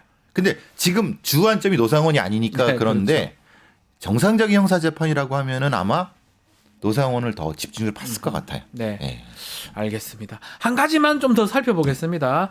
지금 탄핵 집회가 곳곳에서 열리고 있는데 최근 탄핵 반대 집회가 여의도파, 광화문파 이렇게 나뉘면서 이게 너무 이게 파벌이 왜 이렇게 되는 겁니까? 이게 뭡니까? 지금 궁금하신 뭐 다 예. 아시겠지만은 예. 전광훈 신혜식이 한파입니다. 네. 소위 광화문파. 광화문파. 그리고 소년보하고 예. 전환길 예. 또는 뭐 이쪽이 여의도파이면서 이게 지방을 돌아다니고 네. 있고 그죠? 네. 그리고 이제 정광훈 쪽은 광화문으로 집중하자 네. 이거고 저쪽은 뭐냐 니네들이 아니지 않냐 이런 식의 의미에서 서로 간의 파벌이 그래서 굉장히 심각한 갈등이 있는 것 같아요. 네. 서로 막 욕도 하고 막 죽인다 살린다 이런 얘기도 하는 거 보니까 뭐 이해관계일 수도 있지만 기본적으로 뭐 교인쟁탈전일 수도 있고 네. 이게 사실은 교회가 다르지 않습니까? 예. 그런 부분이 좀 큰 것 같아요. 뭐 이게 새가 커지면서 혹시나 자신들을 영웅으로 좀 생각하는 그런 것도 있을까요? 기본적으로 예. 있지 않겠습니까? 음흠. 그러니까 자기 중심을 모여라. 네. 전 목사님은 내가 근데 어디 듣보잡이 그건 듣보잡은 그분이 쓰신 거니까 예, 어디 듣보잡이 말이니까요. 이런 건데 예. 근데 사실은 그 세계로 교회의 그 이 손 목사님도 굉장히 그 큰 교세이거든요. 네. 이거 충돌은 노선 충돌과 세력 갈등이 주가 되겠죠. 네. 네. 알겠습니다. 자, 오늘 배포의 촉은 여기서 마무리하겠습니다. 배상훈 프로파일러 함께했습니다. 감사합니다. 감사합니다.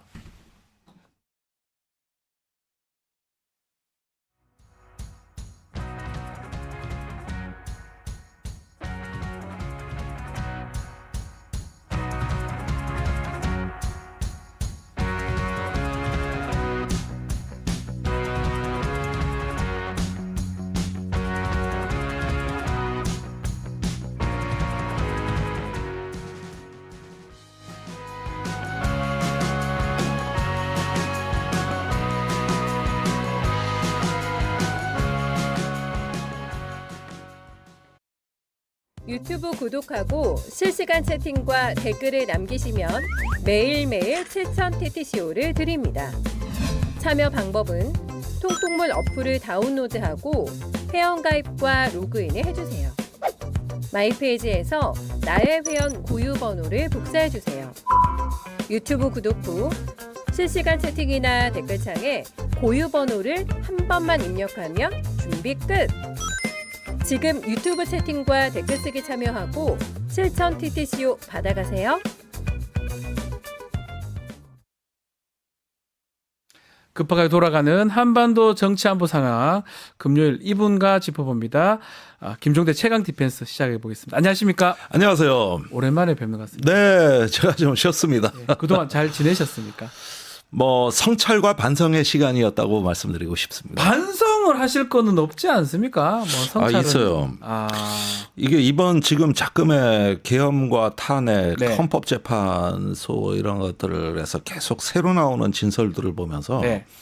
작년에 제가 계엄을 많이 경고하고 김용현에 대해서 경고했던 사람 중에 한 명임에도 불구하고 제 상상을 뛰어넘는 어떤 이런 그 충격적인 어떤 대목을 접할 때마다 저의 상상의 한계, 나는 불가능하다고 봤던 것들이 뭐 또 반인륜적이고 잔인무도한 어떤 이런 어떤 내용들을 볼 때마다 30년간 군을 상대해온 저도 네.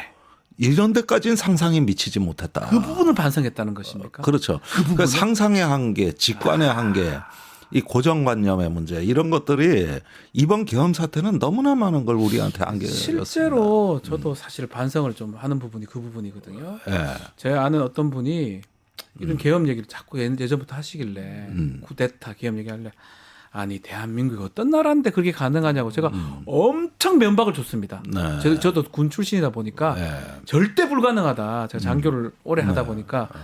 근데 이런 일이 일어났잖아요. 네. 그분한테 사과를 드렸어요. 네. 제가 생각이 좀 짧았다. 근데 사실은 우리가 생각하는 관념 안에서는 불가능한 건데 지금 일어나는 일들이 우리 생각 이상의 일들이 일어나다 보니까 의원님도 그 생각을 하시는 거군요. 예, 그렇습니다. 이게 정상적인 지휘 계통이 작동하는 군대란 모르겠는데 네. 사설 폭력 단체 같은 게 당장에서 노상원 일파에 네, 그러니까요. 그 범죄 단체 구성 같은 거, 또 그 수첩에 나오는 엽기적인 일들. 폭발 뭐 이런 거 보셨죠? 예, 그 뭐 또 현역 당시에는 요원을 폭사시키려고 폭사시킨다, 했다든지 이런 거. 이런 이야기들, 또 헌법재판소의 윤석열의 상상도 못할 황당한 거짓말들. 네. 이런 부분은 다 저의 상상을 넘어서는 대목들입니다. 예. 거기에다가 본인이 직접 지휘하고 여러 사람이 들은 것까지도 부인을 하는. 네. 아니 철면피도 이 정도 철면피 이거 현직 대통령이라는 게 저로서는 상상이 안 갔어요. 자, 사실은. 그 탄핵 심판 이번 주에 화목 5차 6차 변론 진행이 됐었는데 총평 좀 해주십시오. 뭐 거짓말 지금 말씀하셨던 것 같은데요. 근데 이제 탄핵 심판이 그 계속 이어지고 있고 네. 이것이 장기화됨에 따라 가지고 우리가 여러 가지 뜻밖의 현상들을 보고 있는데 네. 저는 이 탄핵 심판이 공정하게 가고 있다고 봅니다. 그리고 헌법재판관들도 열심히 하고 계신다. 다 인정합니다. 네. 근데 여기서 부작용이 뭐냐 하면은 지나친 가해자 중심주의 아니냐. 아. 그러니까 이번에 계엄 폭동 사태는 사실은 국회와 국민이 얼마나 많은 피해를 입고 공포와 트라우마해졌고 나라가 이 모양 이 꼴이 됐다 하는 이것이 헌법 위반의 본질인데 예. 그런데 지금 헌법재판소에서 벌어지는 이런 의원이냐 요원이냐 끄집어내라고 했냐 안 했냐 체포의 채자가 나왔냐 안 나왔냐 하면서 웬걸 오히려 가해자의 방어권까지 여기에 덧붙여치니까 이게 가해자 중심주의로 가고 있는 거 아니냐. 가해자 중심으로. 예, 그렇게 이상하게 스포트라이트가 어떤 가해자의 입장에 많이 이렇게 초점을 맞춰주다 보니까 이거는 우리가 법과 절차를 준수하려고 하다 보니 이렇게 된 것 같은데 거기에서 우리 사회 소위 말하는 분노 세대들 2030 남성들이라든가 70대 이상들이 반응을 하는 거야. 이렇게 하면서 탄핵 반대 여론이 뭐 지금 30%를 치고 올라왔단 말이에요. 예. 지금 40%에 육박하고 있거든요. 그런데 이런 스토리를 다 구성해 주는 겁니다. 아, 이게 그렇다고 봐야 됩니까? 네, 그러니까 여기서 우리가 법의 정의를 제가 뭐 이런 법에 대해서 지식도 없고 전문가도 아니지만 제가 상식적으로 얘기하고 싶은 거는 헌법 위반을 재판한다는 것은 네. 그 헌법이 지향하는 바에 합치해야 되느냐. 즉 국리의 복리와 안정과 그렇죠. 나라의 어떤 법과의 권위, 국가의 신뢰성을 우리가 유지하느냐 아니냐. 저는 이게 헌법재판의 본질이라고 봐요. 네. 그런데 이번 계엄 사태는 그 국회에서 그 국헌이 문란이 되고 그게 전 국민들에게 엄청난 심리적 파급을 일으켜 가지고 네. 우리의 일상이 깨졌다는 데서부터 맞습니다. 네. 그 심각한 문제가 발생이 됐던 겁니다. 근데 왜 이런 문제는 헌법재판소에서 안 다루냐는 거예요. 결국은 피해자보다는 가해자 위주로 가니까 이게 어떻게 되냐면 나중에는 의원이냐 요원이냐로 의견을 장작 쪼개듯이 딱 쪼개서 결국은 대립과 갈등을 초래하는 걸로 가고 있고 그리고 이런 추세가 계속된다면 이게 이제 뭐 제가 16일 날 종료될 걸로 예상됐던 변론이 네. 지금 더 연장될 것 같다는 관측이 나오고 있거든요. 그러면 이런 식으로 가게 되면은 우리가 탄핵 당시에 그 이번에 그 국헌을 문란한 주범들을 확실히 응징하는 어떤 대통령 선거가 되지 않을까 했던 예상들이 흔들릴 수 있다는 거예요. 흔들릴 수도 있다. 그렇습니다. 네. 그래서 그게 희석이 되고 거꾸로 이제 다른 프레임들이 들어올 수 있겠구나. 그래서 우리가 긴장하고 경각심을 가질 시점이 왔습니다. 저는 헌법재판 자체는 신뢰하고 그 결과에 대해서는 크게 불안해하진 않습니다. 네. 그러나 다른 효과가 있다는 거야. 이렇게 해가지고 탄핵 반대 여론을 결집시키고 거기에 서사를 구성해주는 네. 이런 어떤 그게 노림수였다. 그게 애초에 이 헌법재판에서 직접 변론을 하겠다고 나온 윤석열이 나온 그게 윤석열의 노림수였다. 노림수였다. 피해자 중심주의 시각을 희석시킨다. 아하. 여기 이거였습니다. 이게. 이런 또 측면이 또 있네요. 지금 말씀 들어보니까 가해자 그러니까 왜 이런 행동을 하게 됐고 요거만 자꾸 보다 보니까 우리가 입은 국민들이 입은 피해는 사실 더 안 보고 눈여겨 보지 않고 왜 저 행동을 했냐 안 했냐 맞냐 안 맞냐 요것만 따지다 보니까 그러니까 문제라는 거잖아요. 무슨 헌법재판이 형사재판 같은 그렇죠. 헌법재판이 됐냐는 굳이 거예요. 형사재판 안 해도 됩니다. 저런 얘기 안 해도. 안 해도 됩니다. 야, 네, 그건 맞습니다. 형사재판에서 하는 건데 헌법재판을 네. 형사재판처럼 한다. 이게 윤석열의 기본 전략이었다는 거예요. 아하. 그렇게 돼서 저는 이렇게 봅니다. 우리가 지켜야 될 프레임은 가해자 윤석열과 피해자 국민 프레임입니다. 여기에서 이런 어떤 그 구도에서 모든 그 주장과 증언들이 나올 수 있도록 네. 조금 이제 국회 측에서 분발을 해줬으면 좋겠고 아하. 그렇게 하고 언론도 보도에 있어가지고 뭐 어떤 그 윤석열의 표정, 머리 스타일 지금 별의별 게 다 기사가 되는데 이거 다 신호거든요. 네. 그런데 여전히 윤석열이라는 한 어떤 무도한 권력자에 의한 전 국민의 피해 이 기본 구도를 잊지 말으시기를 가져가야 예, 거기에서 그 관점을 확고히 하고 조금 논조를 구성해 들어가면은 우리가 좀 건강성을 유지하는데 도움이 되겠다는 거예요. 지향점을 이제 말씀 주셨고요. 그 탄핵 심판 변론 얘기를 좀 더 해보면 많은 증인들이 나왔었습니다. 뭐 네. 홍장원, 여인영, 이진우, 어제 곽종근 전 사령관까지 많은 사람들이 나왔는데 그 증인들의 진술들은 우리 의원님께서는 어떻게 보셨습니까? 예, 저는 네. 여인영, 이진우를 한 팀으로 묶고 곽종근을 그 대척점에다가 보는 예. 시각을 좀 제안드립니다. 곽종근과 이진우, 여인영은 왜 다른가? 왜 다릅니까? 왜 다른가? 좀 말띠 한 명, 두 사람 진술 거부했고 한 사람은 계속 얘기를 했습니다. 예. 저는 곽종근 사령관이 특별히 더 도덕적이고 양심적이어서 저렇게 모든 사실을 명명백백하게 투명하게 밝힌다고는 생각하지 않아요. 네. 그것보다는 군인으로서의 자기가 책임질 일을 확실하게 책임지지 않으면 부하들이 한테 그 피해가 갈 수 있고 예. 또 조직의 누를 더 끼칠 수 있는 겁니다.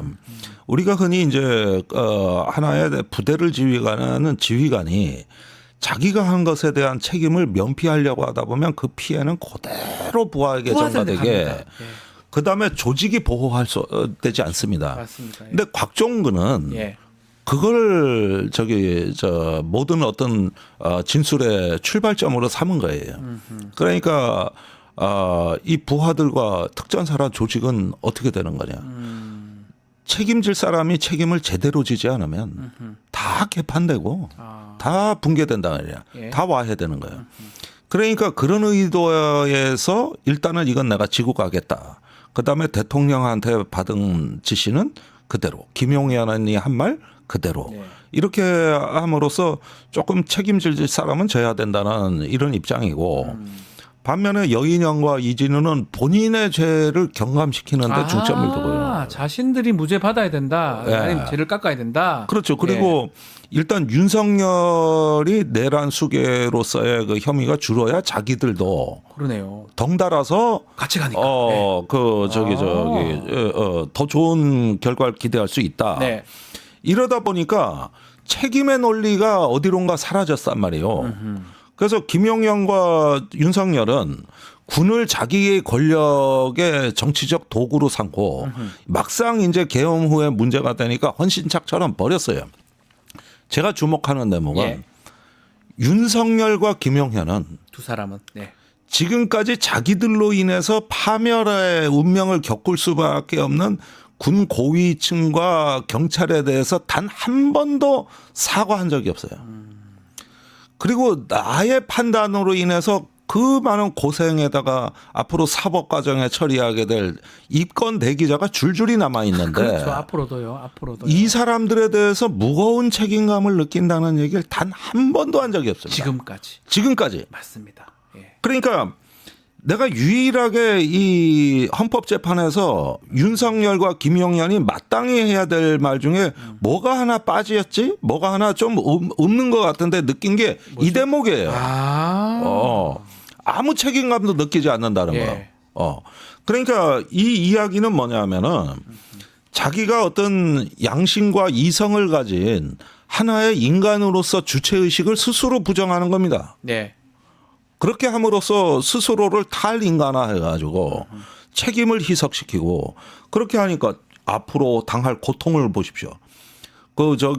단순한 가담자까지 해가지고 또 경호처에서 증거인멸한 경호관들 또 뭐 무장으로 체포방해한 사람들 지금 피해자가 이게 일파만파 국무위원들까지도 앞으로 또 수사를 그럴 받아요. 수 있겠죠 아마도. 그러면 100명이 넘을 수도 있어요. 그러니까요.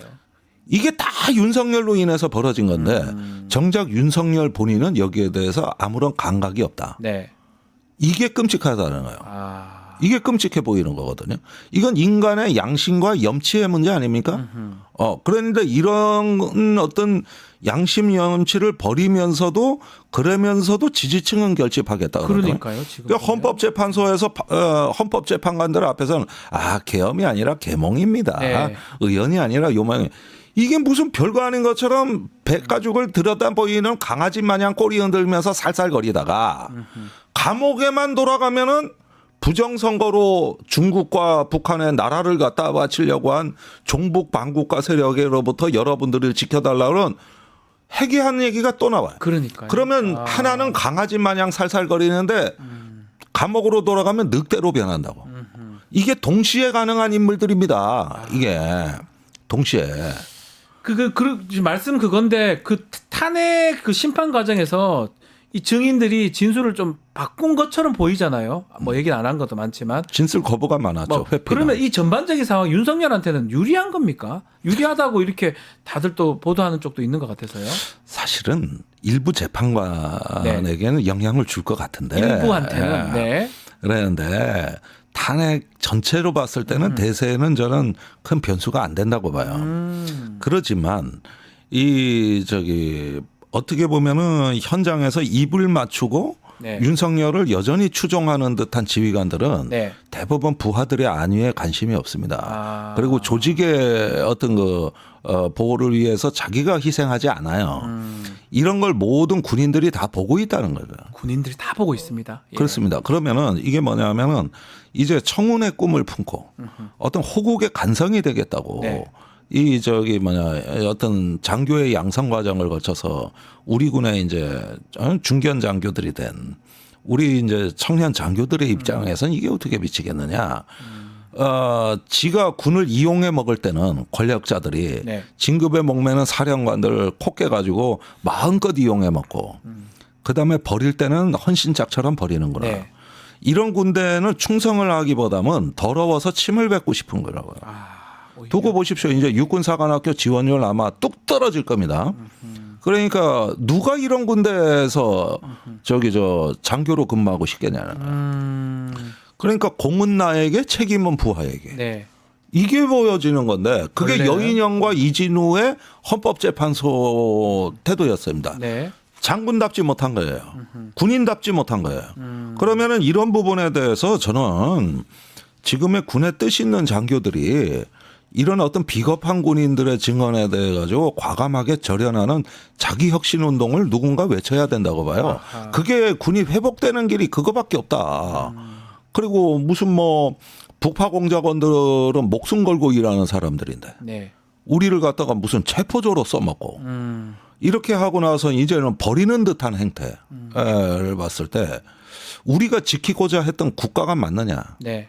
이런 군대는 군대가 아니라 군중입니다. 싸우면 져요. 지죠. 네. 언젠가 있을지 모르는 전쟁에서 반드시 지는 군대입니다. 그러면은 이게 군의 본질을 묻는 거거든요. 네. 이런 면에서 이 헌법재판의 이진우 여인형이 무언가 회피하는 듯고 소신 없는 듯한 태도는 이건 군의 뼈아픈 상처입니다. 그걸 갖다가 일부 출세지향주의자 또 엘리트주의자 군인들이 싸고 돌면서 네. 이걸 갖다가 무슨 구국의 행동인 것처럼 포장해 나가다 보면은 이 군대는 이제 멀지 않은 시기에 내부로부터 네. 정신적 붕괴가 시작되는 거예요. 아. 사실 군대는 원래 비합리적 조직입니다.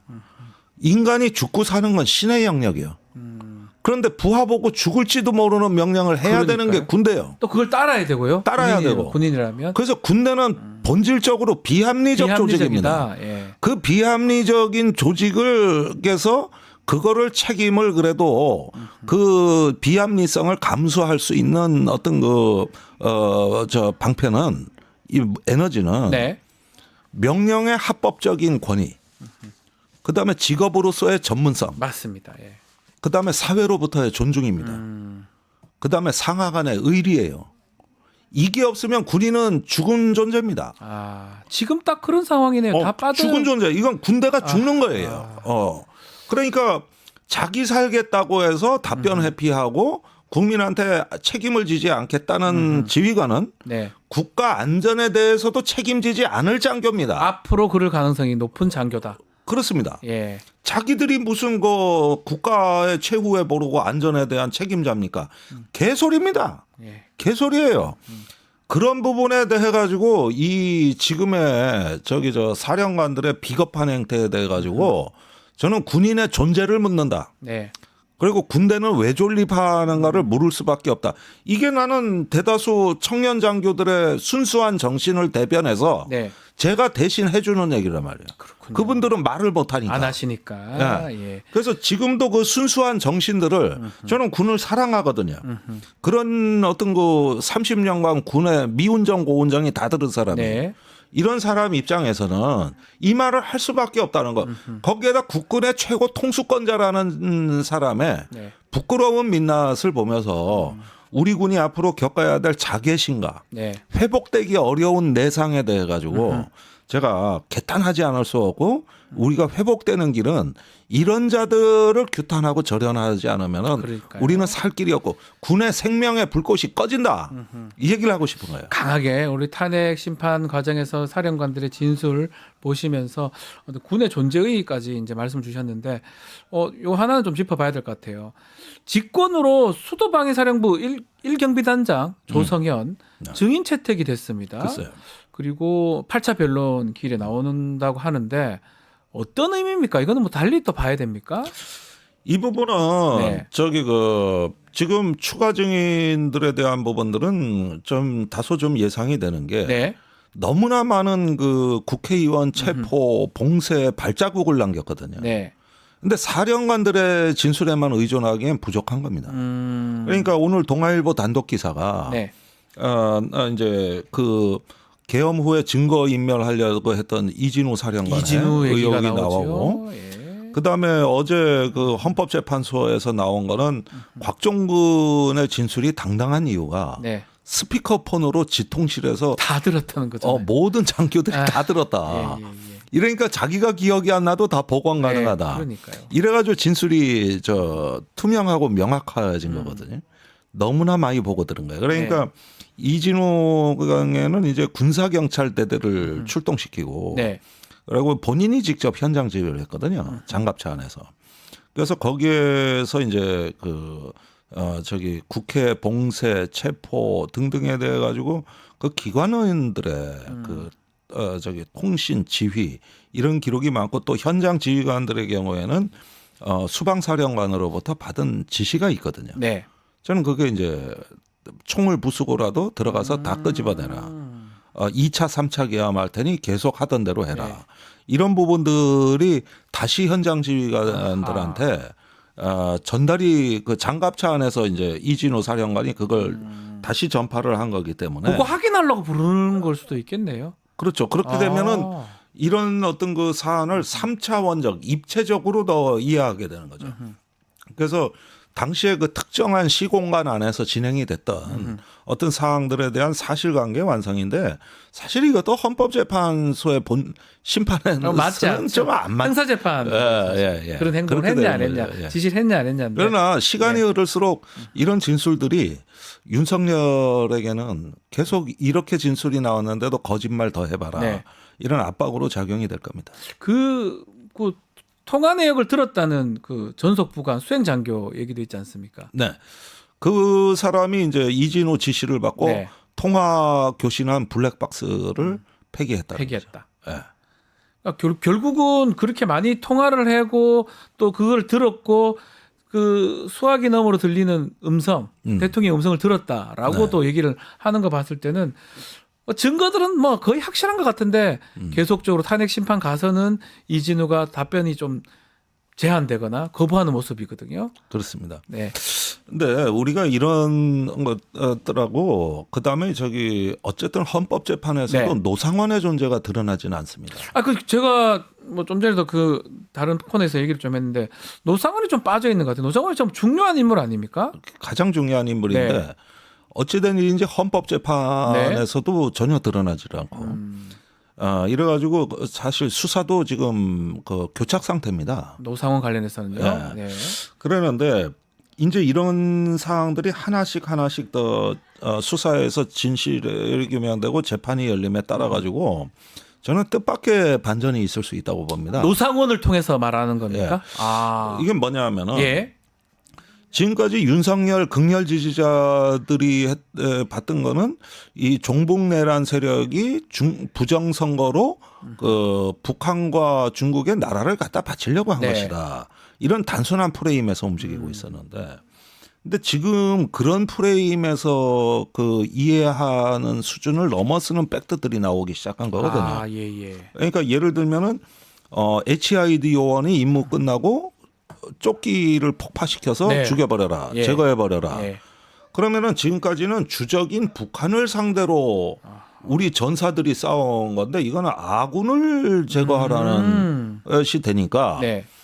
군 사령관들이 뭔 판단이 있어서 저렇게 계엄도 했겠지 하고 사령관들을 동정했던 사람조차 감당하기 어려운 충격입니다. 왜냐하면 우리 아군을 죽이는 거잖아요. 아군을 증거 죽여라. 인멸하기 위해서. 그렇죠. 니도 죽어라. 야 이건 영화에서나 보는 영화에서도 이런 영화 네. 가미가제 같은 거잖아요. 뭐 그렇습니다. 말도 안 되는 거잖아요. 그다음에 이제 체포조와 네. 그 체포 이후에 수거라는 표현을 네. 쓰고 또 제거라는 표현을 쓰고 했을 때 이런 것들이 어느 정도 선을 넘어가면은 예컨대 뭐 지금까지 남초 커뮤니티 중심으로 네. 윤석열한테 동정심을 쏟았던 계층들조차 요거는 조금 감당하기 어려워지는 그러니까 수사만 제대로 되면 지금의 이 어떤 국민들 갈라치기와 그 무언가 이렇게 음모론이라든가 이런 부분들도 다시 좀 한번 흔들어 놓는 이런 어떤 상황까지도 사실상 나가고 있다는 의원님 거거든요. 근데 이게 좀 특전사령관이나 이 방첩사령관, 수방사령관, 뭐 경찰청장, 서청장 이쪽은 빨리 그렇게 진행이 됐는데 핵심 노상원은 왜 스탑이 됐습니까? 이게 좀 아니 의문스럽거든요. 뭐 이제 정보사가 관련돼 있어서 비밀이 많은 데다가 비밀이 묵비권 있다. 행사에다가 여러 가지가 결부돼 있고 이게 네. 마지막 고비예요. 네. 그런데 여기서 우리가 이거를 깨고 들어가지 않으면 무슨 문제가 생기냐면은 예. 지금 이런 어떤 헌법재판의 지리멸렬함 속에서 3차 폭동이 준비되고 있다고 보여져요. 예. 우리가 1차 폭동은 국회에서 있었습니다. 2차 폭동은 서부지법에서 서부지법이죠. 있었어요. 예. 그러면 이게 끝이냐고 묻고 싶은 거예요, 저는. 오히려 에너지는 더 커지고 있거든요. 그리고 윤석열이 계속 거기에 맞는 서사를 만들어주고 있거든요. 예. 이러면서 본인에 대한 순교자 이미지로 국민의힘이 또 거기에 붙이고 있단 말이었어요. 네. 그러니까 더 커졌단 말이에요. 그런데 예를 들면은 이것이 탄핵 심판 결정이 될 때라든가 네. 아니면은 대선 와중이라든가 중앙지법이 될지 헌법재판소가 될지 지금 물론 다 우리가 국가가 정부가 또 대비는 하고 있습니다만은 도대체 어디서 아니면 서울구치소라든가 이게 정말로 아무 일 없을 수 있겠냐고 난 묻고 싶은 거죠. 불안합니다. 그러니까 이 3차 폭동을 막고 그걸 분쇄시키면 되면은 우리가 민주주의 회복의 길로 갈 수 있다는 거예요. 그거가 지금 이 탄핵 심판 이거 보면 좀 그럴 가능성도 있다고 이렇게 보시는 거군요. 그렇죠. 그게 지금 보여지는 거예요. 예. 그래서 세 번째 폭동까지 겪으면은요. 네. 이거 진짜 회복하는데 시간과 노력이 어마어마하게 들어가거든요. 그만큼 피해가 크다는 거잖아요. 피해가 더 크. 그러니까 사실은 1차 폭동 예를 들어서 뭐 그 지금 내란죄 윤석열, 2차 폭동은 또 그것도 내란으로 저는 보거든요. 예. 그것도 제대로 좀 처벌을 해야 되고 그래야 3차, 4차가 안 일어날 거 아닙니까? 그렇죠. 그런데 이제 최근에 정광훈 쪽이 좀 위축되다 보니까 네. 또 다른 뭐 여의도 파라고 해서 뜨고 있지 그렇습니다, 않습니까? 지금.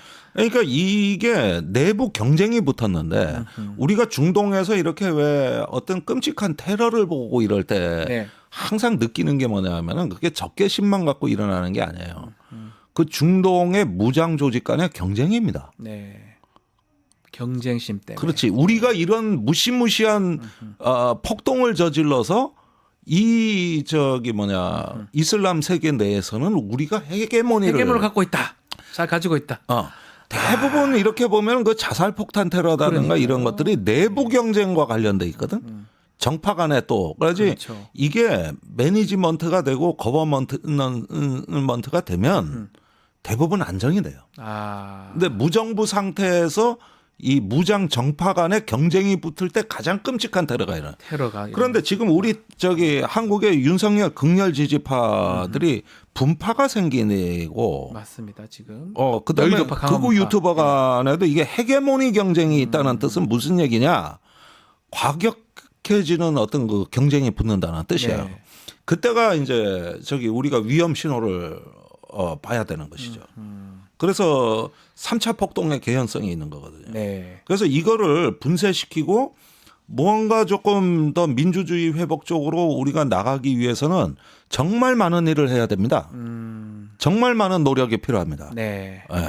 아직 이게 그냥 다 끝난 게임이 아니라는 거예요. 어쩌면 지금 탄핵하고 있는 또 지금 저렇게 하고 있는 게 마지막 어떤 나쁘게 표현하기 발악인데 이걸 막아내야 된다. 네. 아주 중요한 시점에 아직도 중요한 시점에 있다. 이렇게 보는 게 맞다는 거네요. 그렇습니다. 그래서 우리가 아까 말씀드린 군에 대해서 우리 네. 청년 장교들의 직업 윤리와 또 우리 군을 또 다시 정상으로 회복하는 일. 네. 또 국민의 트라우마를 우리가 앞서서 살펴주고 그다음에 분노하는 세대가 윤석열 쪽으로 가고 있다면 그들은 왜 분노했는지. 그것도 알아봐주고 또 얘기를 하고 풀어줘야 되는 거 아닙니까? 예, 이런 것들이 교육자는 교육자대로 학자는 학자대로 정치인은 정치인대로 또 치유하는 사람은 치유하는 사람대로 우리가 안일함에 머물지 않고 깨어나서 각성해서 각자의 어떤 사회적인 참여 노력이 고양될 때 그 바탕 위에서 민주주의가 회복이 되는 거지. 헌법재판이 잘하겠지, 국회가 잘하겠지. 이것만 갖고는 안 된다. 부족하다는 거예요.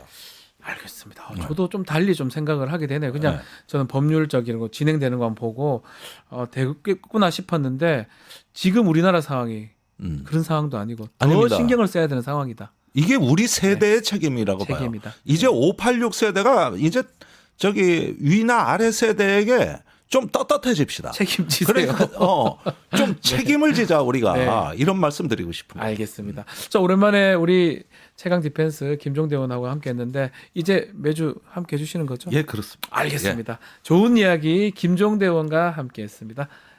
말씀 감사합니다. 네, 고맙습니다. 자, 이 구독자 이벤트 하나 소개해드리겠습니다. 뉴스토마토 연중기획 다시 민주주의 두 번째 이야기 여러분 초대하겠습니다.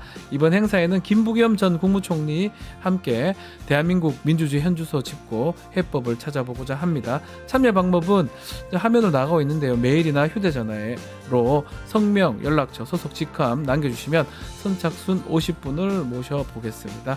자, 이어서 뉴스인사 프라임 세계와 K 되니까요. 조금만 기다려주십시오.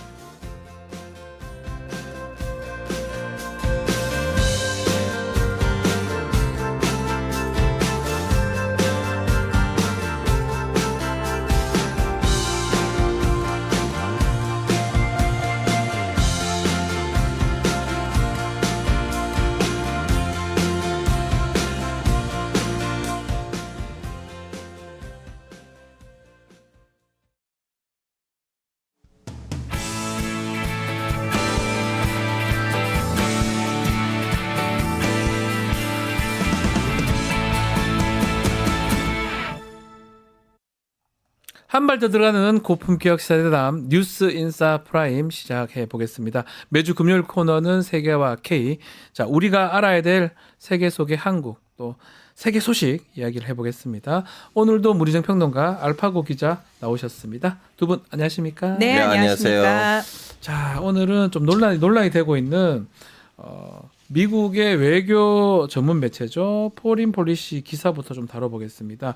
요거는 사실은 그 기사가 아니라 한국계 변호사 기고문이라고 이제 봐야 될 것 같은데 일단은 이 기사 평론가님께서 한번 짚어주시면 좋을 것 같습니다. 자, 한국계 미국 변호사 네. 미셸 김이 기고한 기고문입니다. 기고문. 기고문입니다. 네. 한국의 보수 세력들이 트럼프의 도움을 받기 위해 필사적이다라는 제목으로 사실 그 윤석열 씨 지지자들이 그리고 극우 지금 집회에 모이는 사람들이 트럼프 대통령이 우리 대통령을 구해줄 것이다. 네. 그러면서 뭐 트럼프가 사용했던 스탑 더 스틸이라는 문구를 가지고 나오기도 하고 마가 모자를 쓰고 나오기도 하고 뭐 이런 네. 것들 있잖아요. 그래서 이런 부분들을 다 짚습니다. 그러면서 윤석열 대통령이 이 말도 안 되는 계엄을 하면서 처음에는 뭐 야당 연고형이었다라고 얘기를 하다가 그게 잘 먹히지 않으니까 뒤늦게 이거는 중국 세력이 부정선거에 관여를 했다라는 식으로 미중 관계를 마치 차용을 해가지고 와가지고 민주당의 이재명 대표가 이렇게 친중이다라는 네. 식으로. 그러니까 지금 그 윤석열 쪽의 지지자들이 저 극우 쪽 지지자들이 이야기하는 논리들을 다 이야기를 합니다. 그렇죠. 그러면서 예. 실질적으로 그러나 트럼프 대통령은 사실 한국 문제에 그렇게 크게 관심이 없다라고 이야기를 하면서 오히려 어떤 이념 가치 이런 부분보다는 그러니까 극우라는 이념에 몰입돼 있기보다는 이재명이 가지고 있는 실리적 실용주의적 어떤 성향에 훨씬 더 가깝기 때문에 윤석열보다는 이재명 대표와 훨씬 더 합이 잘 맞을 것이다라는 식의 이야기를 해요. 근데 이거 가지고 지금 논란이 되고 있다라고 앞서서 이제 네, 말씀을 예. 하셨는데 보수 매체, 극우 매체에서는 그런 식으로 이야기를 하죠. 아니 이거 한국에 있는 변호사가 쓴 얘기를 가지고 이게 마치 포린 폴리시의 의견인 양 이야기를 하는 게 말이 되느냐라고 얘기를 하는데 그러면 제가 묻고 싶습니다. 예. 포린 폴리시 같은 정말 전 세계적인 권위를 가진 이런 곳에서 아무의 기고문을 다 받아주나요? 이쪽에서 그러네요. 적어도 예. 기고문을 받아줬다라는 거는 어느 정도 급이 된다라는 얘기고 사실은 포린 폴리시 입장에서도 이 이야기가 충분히 가치가 있기 때문에 실어줬다라는 거거든요. 네. 그러면은 그쪽에서 예전에 영김이라는 미국의 공화당 의원의 이야기를 가져와 가지고 윤 대통령을 굉장히 옹호하는 이야기를 하지 않았습니까?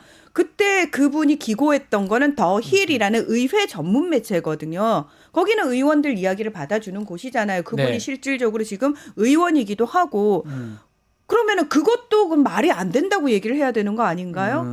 그래서 저는 이게 왜 논란이 되는지를 모르겠습니다. 이게 미국 정부의 의견이다, 미국 주류의 의견이다가 아니고 이런 의견이 있을 수 있다라는 걸 포린 폴리시에서 얘기를 하잖아요. 네. 근데 저는 사실은 포린 폴리시가 바보가 아닌 이상 전 세계에 국제관계에 관심 있는 또는 전 세계 정부 관계자들이 다 보고 있는 이런 자신들의 매체에 이 사람의 이 의견을 내보내 준다는 것 자체가 뭘 의미하는지 생각을 좀 했으면 좋겠다. 그만큼 이 우리 한국 매체는 이 기사가 좀 아팠다는 거네요. 싫은 어쩌면 거죠. 너무 싫어서 그렇게 또 분석하고 그렇게 또 얘기하는 걸 수도 있겠네요. 왜냐면 지금 네.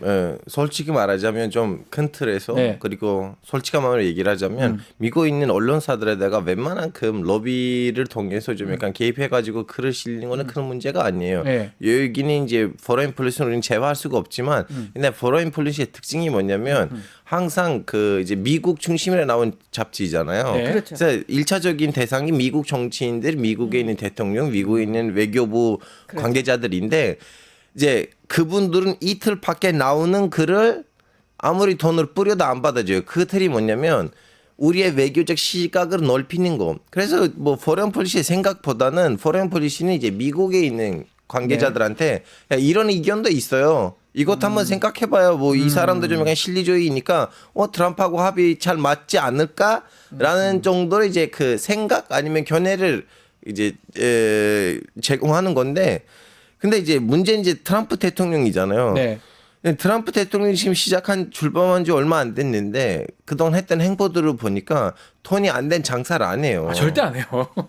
지금 한국을 통해서 돈 벌 거 뭐가 있어요? 없어요. 뭐 예를 들면 가서 윤석열 대통령 구출했다. 그러면 그걸 통해서 어떤 돈으로 벌 거예요? 그러니까요. 뭘 구출을 해요? 구출을 해요. 아니 근데 미셸 김 네. 변호사도 이 글에서 얘기했다시피 예. 미국의 대통령이 한국의 이 정치적 어떤 체제를 뒤집어 엎을 수 있는 권한은 없어요. 네. 그리고 거기에 뒤따르는 말씀하신 것처럼 엄청난 근데 후폭풍을 선배님 미국이 네. 권한이 있으면 뭘 해요? 뭘 하고 싶으면 그냥 설쳐요. 예, 예. 그건 권한이랑 상관없는데 아니, 근데 네. 얻을 거 없어요. 뭘 얻을 게 없다. 예. 예. 왜냐면 지금 행보를 보니까 돈이 된 일 어떤 돈이 되는 바나무나 뺏자. 그런 뺏어가자. 얘기들 하고 있죠. 네, 예. 겨울란드 뺏어가자. 이거 돈이 되거든요. 그걸 뺏어가면 돈이 돼요. 근데 여기 와서 뭘 하면 뺏어갈 거 없어요. 그러니까요. 이거 있어요. 예. 노벨 평화상에 대한 집착이 있으니까. 고개 정도. 나는 지금 김정은 이제 북한 지도자란 뭘 하면 여길로 노벨 평화상 딸 수가 있다. 이거 말고는 한 번 더 해서 없을 것이다. 오히려 방위 분담비를 좀 높일 거 말고는 없어요. 그래서 사실은 트럼프 대통령이 한국에 대해서 언급하지 않고 있어요. 언급할 그것도 없는 게 대통령도 지금 없는 상황이고 최상목이 뭐 영원히 갈 사람도 아닌데 그럴 가능성이 없지 않겠습니까? 근데 이제 지난 5일 밤이죠. 신원식 국가안보실장하고 마이클 월츠 국가안보 보좌관 통화를 했다고 하는데 이 통화는 어떤 의미입니까? 통상적인 통화입니까? 네. 지금 그냥 큰 의미는 없는 겁니까? 당연하죠. 무슨 의미가 있겠습니까? 축하한다 이렇게. 이미 죽은 정부고 지금 네. 아마 마이크 월츠 국가안보보좌관 같은 경우에는 전 세계의 네. 안보 담당자들하고 계속 전화 전화를 한 통씩. 하잖아요. 네. 내가 새로 맡아서 잘 부탁해 우리 잘해보자라는 얘기를 계속 할 거고 지금 어쨌든 이 보좌관하고 통화를 하기 위해서 월츠와 통화를 하기 위해서 전 세계가 줄을 서 있는 상황이고 그중에 우리도 줄 서 있어서 통화를 그냥 했다. 아마 제가 봤을 때는 월츠 보좌관한테 자 한국의 안보를 담당하는 사람이 누구죠? 라고 질문했을 때 모르겠죠. 네. 미스탁 하면서 말 것 같은데. 내가 통화를 했던가 한 것 같은데. 한국하고는 안 한 것 예. 같은데 이런 얘기를. 자 최상목 대행하고도 통화를 한다고 합니다. 통화를 이달 중으로. 그거 소신한- 외교부에서 조율 중이라고만 나오잖아요. 이거 어떻게 봐야 됩니까? 통화를 글쎄 그만큼 우리가 지금 급이 안 된다고 이게 봐야 되나요? 당연하죠. 기다리고 있는 거잖아요. 우리 입장에서는 예. 지금 전 세계의 모든 정상들이 다 일단 통화를 하기 위해서 기다리고 있는데 네. 우리 순서가 그만큼 뒤로 밀렸다라는 건 무슨 의미죠? 한국은 경제 10대 대국이에요. 그리고 미국에 있어서 굉장히 중요한 나라잖아요. 그럼에도 불구하고 지금 통화 안 이루어졌잖아요. 이건 네. 뭐다? 트럼프한테는 한국 정부가 별 의미가 없는 거예요. 지금 최상목. 당연하죠. 지금이요. 예.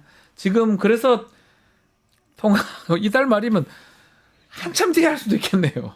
뭐 일본이나 이런 데 다 했을 거아요 벌써. 일본은 이시바 총리가 만나죠. 뭐 그날 다 봐줘 봤죠. 예, 정상회담을 하죠. 주인공은 마지막으로. 뭘 주인공입니까 이게? 우리나라의 이제 미래 수장이 우리 미래의 지도자는 이제 마지막으로 만나면서 하이라이트를 받게 될 것입니다. 항상 긍정적으로 생각하세요.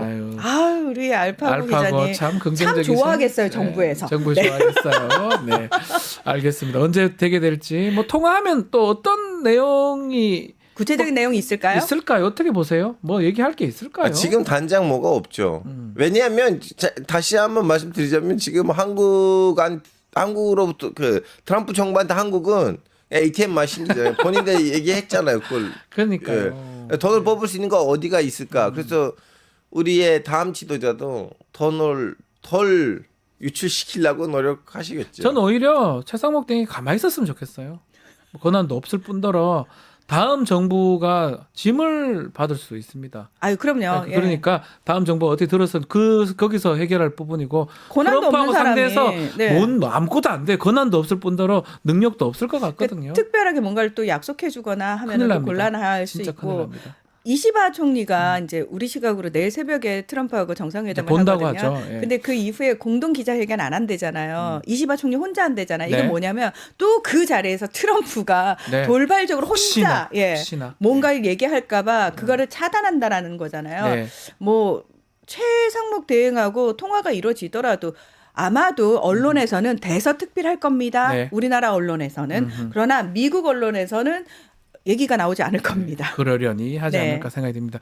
자, 이제 미국 얘기 좀 더 해보죠.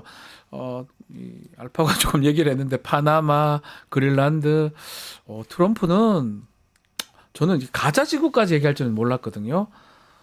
이건 여러 가지 이유가 있어요. 의도가 가짜 뭡니까? 지구를 처음으로 입에서 꺼낸 거 아니고 네. 자기 일기임 때도 아브라함 협정들 예. 맺을 때 그 얘기를 했었는데 그런 속셈까지 있었다는 거 몰랐어요. 야, 이 가자 지구 문제가 왜 있어? 돈이 없으니까 문제 아니야. 우리는 여기에다가 리조트를 깔아주면 리조트요. 멋진 리조트들 그러면 가자 지구 문제도 없어질 거다라는 말을 했었는데 이제 그때 그 말이 지금 현실화가 된 거예요. 예. 처음으로 이 얘기를 한 거 아니었어요. 원래 있던 말인데 조금 더 구체적으로 말한 구체적으로. 거예요. 그리고 두 번째 건 뭐냐면 네. 처음에는 미국이 거기를 좀 감당하겠다 그 얘기를 안 했었고 네. 가자 지구 주민들을 우리는 이집트하고 다음에 요르단으로 보내자고 했는데 보통 요르단이 미국한테 찍소리 해본 적이 없는 나라예요. 제 원래 기억으로서. 같으면 네. 왜냐하면 매년 요르단, 이집트, 이스라엘은요 미국으로부터 지원금 받아요. 어마무시하게. 네, 어마무시한 돈을 받아요. 현찰, 다발 이렇게 받는 나라들이에요. 그래서 그 돈이 가끔씩 좀 지각 좀 약간 연기될 때가 있어요. 돈이 미국도 좀 약간 돈이 좀 약간 가끔씩 모자란다 아니 뭐 봐요. 모자랐어도 그렇게 하고 의도적으로도 늦게 줄 수도 있는 거잖아요. 그럴 때는 네. 요르단 공무원들이 돈 그 월급 못 받아요. 아. 네, 그런 일들이 있었거든요. 예. 예전에. 근데 그런 요르단마저 아니 트럼프 대통령 뭐 하시는 거예요? 우리 못 받아요. 우리는 가자 지구 주민들을 받는 자체는 이스라엘이랑 다시 전쟁을 할 수 있는 이유입니다. 뭐 이런 식으로 너무 강력하게 반발했거든요. 네. 그러다 보니까 이거는 큰 화제가 됐어요. 중동에서. 그리고 아랍에미리트도 사실은 이제 아브라함 협정을 통해서 이스라엘이랑 수교했던 나라잖아요. 네. 아랍에미리트도 트럼프랑 사이가 좋아요. 아랍에미리트마저 우리는 이걸 받아들일 수가 없다. 본인들한테 보내주지 않을 건데 예. 아랍에미리트도 그 얘기를 했거든요. 그러다 보니까 이거는 큰 화제가 됐어요. 큰 화제가 되니까 트럼프의 이제 보좌관들한테 사람들이 물어봐. 이거 뭐냐? 무슨 일이냐? 근데 트럼프 보좌관들은 야, 카카의 말씀이 오해가 된 거야. 우리는 누구를 강제로 어디다가 이송시키는 그런 거 아니고 지금 거기 지금 배허가 됐잖아요. 다시 한번 거기에다가 건물들을 우리가 지으려면 거기 사람들 200만 명 사람이 있는데 어떻게 다 지어요? 사람들이 있을 때. 그래서 임시적으로 우리는 건물들을 지을 때까지 좀 자리 보내는 알아보죠. 것이다. 근데 분위기 이렇게 되니까 그러면 어디에 보낼까? 소말리랜드? 소마리 안에 있는 그 승인도 되지 않는 어떤 지역이 아니면 모로코. 거기도 이제 지금 이렇게 파탄이 나니까 지금 그럼 우리 미국이 감당하겠다고 했는데 나타냐후 총리가 얼굴이 너무 안 좋았어요. 네. 예. 왜냐하면 나타냐후 보기엔 거기 미국 들어가면 안 돼. 자기 땅인데 어떻게 보면. 어떻게 보십니까? 지금 트럼프가 뭐 세긴 셉니다. 화끈한 것 같아요 지금. 그 트럼프의 유대인 사위인 이방카 이제 장녀의 남편인 그렇죠. 제러드 쿠슈너가 사실 일기 때 굉장히 활약을 많이 했잖아요. 그때 이제 이스라엘을 방문을 해서 보니까 실제로 가자지구 한 면이 지중해와 접해 있거든요. 그렇죠. 근데 그 남부 쪽에 보면은 실제로 많은 리조트가 건설돼 있고 휴양지화돼 있었어요 이미. 아하. 그러니까 그걸 본 거죠. 그걸 보면서 이거 되게 괜찮겠다라고 해서 본인 아이디어로 트럼프한테 얘기를 했다는 거 아닙니까? 그래서 트럼프가 네타냐후한테 미리 이런 부분을 얘기하지 않고 그냥 세게 빵 하고 터뜨렸잖아요. 그리고 지금 보좌진들이 그것과 관련해 가지고 처음에 트럼프는 미군이 들어갈 수도 있다라고 얘기를 네. 했거든요. 그러니까 군대까지는 아니. 왜냐면 이건 굉장히 큰 문제가 되니까 그건 아니에요. 이러고 보좌진들이 막 이렇게 수습을 하는데 그 와중에 트럼프가 살짝 또 뭐라고 얘기하냐면 군인이 갈 필요는 없을 것 같아. 이 전쟁이 끝나면은 네타냐후가 알아서 우리한테 이걸 줄 것 같아라고 네. 얘기를 하고 있는데요. 사실 트럼프 입장에서는 이렇게 세게 해가지고 중동 지역에 지금 파란을 확 일으켜놨잖아요. 자, 이렇게 되면은 어떤 효과가 있냐면은 실제로 그렇게까지는 가진 않더라도 야, 우리가 트럼프에 의해서 가자지구 전체를 빼앗기는 것보다는 그래도 이스라엘 군인을 그냥 저기 이집트하고 가자지구 국경 지역에 내버려 두는 게 낫지 않을까? 그래서 우리가 여기 사는 게 낫지 않을까? 요르단이나 이집트 입장에서도 야, 차라리 그럴 바에는 완전히 이집트 군 철수해! 아니, 이스라엘 군 철수해라고 철수해보다. 얘기하는 것보다는 적정한 선에서 빨리 합의를 하는 게 훨씬 더 낫지 않을까? 안 그러다가는 여기 있는 230만 명이 다 말 그대로 인종 청소를 당할 수도 있는 그러니까요. 극단적인 상황이 올 수도 있어. 트럼프는 그러고도 남을 거야라고 해서 알아서 적당히 휴전을 할 수도 있지 않을까라는 걸 노린다라는 거예요. 그리고 많은 분들이 아마 굉장히 놀라셨을 거예요. 이스라엘에 미국이 지원을 하는 건 너무나 당연해 보이잖아요. 그런데 요르단하고 이집트에 그렇게 많은 지원을 하나요? 네. 왜냐하면은 그 중동 지역의 인근 지역의 거의 대부분의 나라들은 산유국이잖아요. 그렇죠. 그런데 요르단도 그렇고 이집트도 그렇고 산유국이 아니란 말이에요. 사실은 중동에서 가장 못 경제가 살죠. 어려운 예. 못 사는 두 나라입니다. 그래서 가능하죠. 예. 그 나라들이 그나마 팔레스타인인들을 좀 받아주고 그 과정에서 이스라엘을 좀 이렇게 싸주면서 완충 작용을 해줌으로 인해 가지고 지원을 받으면서 살고 있는 상황이거든요. 지원하는 건 뇌물이에요. 아, 네. 어쨌든, 그리고 네. 팔레스타인인들의 특징이 있습니다. 그 인근 지역으로 가더라도 거기서 시민권 신청을 하는 사람들은 굉장히 소수예요. 아, 자기들 그걸 유지한다는 겁니까? 난민 지위를 계속 유지합니다. 사람들이 아버지 세대에 왔잖아요. 그럼 자식이 나오면은 자식은 거기서 시민권을 얻으려고 노력할 수도 있고 할 수도 있잖아요. 안 한다는 거예요. 왜? 그러니까요. 우리는 다시 돌아갈 거야. 우리 조상들이 수백 년간 살던 야. 우리 땅으로. 그게 너무 강한 사람들입니다. 자, 그러면 이게 이런 상황에서 분쟁의 가능성도 있을까요? 가자 지구에? 지금 알파고는- 트럼프 머릿속은 뭔지는 모르겠어요. 왜냐하면 원래 군사 작전 같은 거 좀 군사 개입 안 하고 더 안 하게 만들다고 그렇게 집권했는데 그 하마스 공격 이전에는 이미 네. 이스라엘 언론에서는 특히 그 안보부 장관도 그 말을 했었는데 네. 야, 우린 빨리 이 팔레스타인 사람들한테 그 어마어마한 거액을 주고 이주비를 주고 이주시키는 만큼 이주시키고 나머지는 이제 이스라엘 시민권 나눠주면서 이 팔레스타인 문제를 해결하자고 해서 이미 오래전부터는 팔레스타인 사람들의 강제 이송이 거론되고 있었어요. 아. 그래서 맨 처음에 그 트럼프는 이 얘기를 했을 때는 이제 이스라엘 우파들이 너무 반겼어요. 와, 그래, 뭐 보내자 200만 명 사람을 그렇게 좋아하는 아랍 국가들이라면 뭐 요르단하고 이집트로 보내자. 가라. 처음에 너무 반겼는데 예. 가보니까 미국이 우리는 거기 들어갔다고 하니까 이스라엘도 그것도 싫은 거예요. 아. 그래서 트럼프는 이것이 오직 아랍 국가들한테 던지는 미끼가 아니고 이스라엘한테 이스라엘 던지는 미끼일 것이다. 예, 그렇죠. 동시에도 그쪽들한테 미끼는 동시니까 이 과정이 어떻게 진행될 건지를 봐야 돼요. 지켜봐야 되겠네요. 그러니까 예. 지금 말한 그 네타냐후 내각에 참여하고 있는 유대인 극우들, 네. 극우들의 입장이 딱 그거였거든요. 야, 빨리 팔레스타인인들 쫙 쫓아내고 빼라! 우리 예. 땅 하자 예, 했는데 트럼프는 지금 다른 얘기야. 빼는 건 같은 거기까지는 예. 같아요. 근데 그 다음은 개발은 미국이. 미국의 이익 예. 얘기하니까 이스라엘 그거 무슨 얘기지? 우리 거기 그냥 유대인 정착촌 만들려고 했는데 그건 그거 아닌 거야? 아하. 여기서 이제 갈리는 거죠. 그러면 생각이 다르네요. 네, 그럼 그거들 입장에서도 예. 야 이거 자칫 잘못했다고 트럼프가 진짜 여기를 미국이 개발하겠다라고 하면 왜 실제로 중동 특사도 유대계 그 부동산 기업인을 보냈잖아요. 네. 이번에 휴전을 끌어낸 그러니까 그 사람도 부동산이니까 철저하게 그 개발의 입장에서 보게 되면은 이스라엘 극우들 입장에서도 야 이거 이러다가 다 뺏길 수 있어라는 생각을 하게 되면 아하. 야 그냥 하마스를 적당한 선에서 놔두고 가자지구 그냥 놔두고 우리가 적당히 우리가 조금 더 유리한 방향에서 끝내는 게 낫지 않을까라는 생각을 충분히 그런 할 수 생각을 하겠네요. 그렇죠. 알겠습니다. 자, 트럼프가 지금 취임한 지 얼마 안 됐는데 벌써 지금 탄핵안이 제출됐습니다. 뭐 통과는 안 되겠죠. 어떻게 봐야 됩니까? 뭐 위기 그만큼 때도 많이 나왔었는데. 예. 그냥 의미는 또 있다고 봐야 되는 거 아닙니까? 탄핵안을 뭐 그냥 막 제출한 것도 아니고요. 알파고 어떻게 보십니까? 아니 일기 때도 이제 여러 차례 그런 일이 있었기 때문에 네. 이제 이기 때도 시작하자마자 탄핵이 나왔기 때문에 그만큼 이제 사람을 좀 뭐라고 해야 되나 의미를 주고 싶진 않아요. 네. 그냥 민주당이 지금 존재감이 1도 없잖아요. 그래서 하는 거다. 그러니까 어째 뭐라도 해야 민주당도 되니까? 우리도 정치적인 네. 활동을 뭔가를 해야 되잖아요. 그러니까 의회에서 할 수 있는 권한 중에 탄핵이 있으니까. 근데 탄핵 소추안을 발의하더라도 1기 때도 사실 네. 민주당 의원들이 그러면 완벽하게 찬성을 했느냐? 또 그건 그것도 아니죠. 아니거든요. 예, 예. 참. 그래요. 하여튼 지켜보기를 하고요. 트럼프 관련해서 또 우크라이나 전쟁을 좀 보면 hit도류가 지금 또 새 변수가 된 것 같습니다. 젤렌스키가 군사 지원해주면 hit도류 줄 수 있다. 뭐 이런 얘기 했는 것 같은데 이게 실현 가능한 얘기입니까?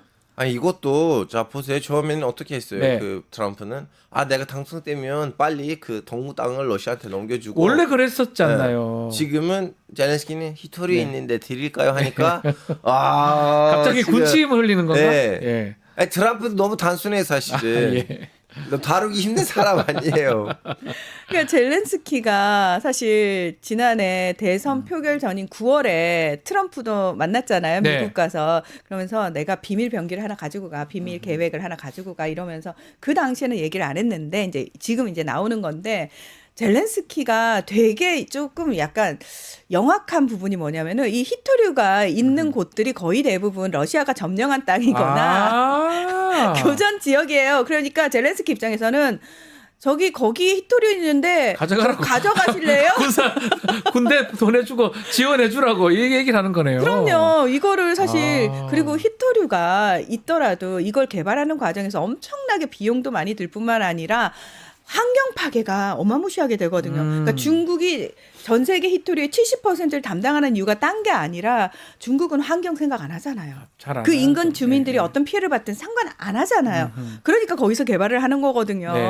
그러니까 젤렌스키 입장에서는 저기 히토류라는 말만 던졌는데 트럼프는 히토류라는 말만 듣고 와 이러는데 뒤에 생략된 다른 말이죠. 의도도 있네요. 예, 아. 그거 러시아가 일단 점령하고 있는데 뭐 그거 알아서 치우고 그다음에 개발하는 과정에서 뭐 그런 거 다 미국이 알아서 하세요 주도적으로. 예, 그런 거죠. 이 트럼프가 또 우크라이나 통해서 전쟁하더라도 선거는 치러야 된다 이렇게 보면 아마 선거하게 되면 젤렌스키가 좀 만만치 않을 것 같은데 우크라이나 정권 교체가 러시아 측 협상 조건 아니냐 이런 분석이 있거든요. 어떻게 보십니까? 아니 그거는 러시아가 일부러 트럼프처럼 좀 네. 약간 딜을 했을 때는 이제 크게 만들고 다음 그 중에서는 뭐 젤렌스키 계속 해도 돼. 네. 일단 앞에다가 이렇게 좀 약간 생 것들 넣고 가야 되는데 근데 문제가 뭐냐면 네.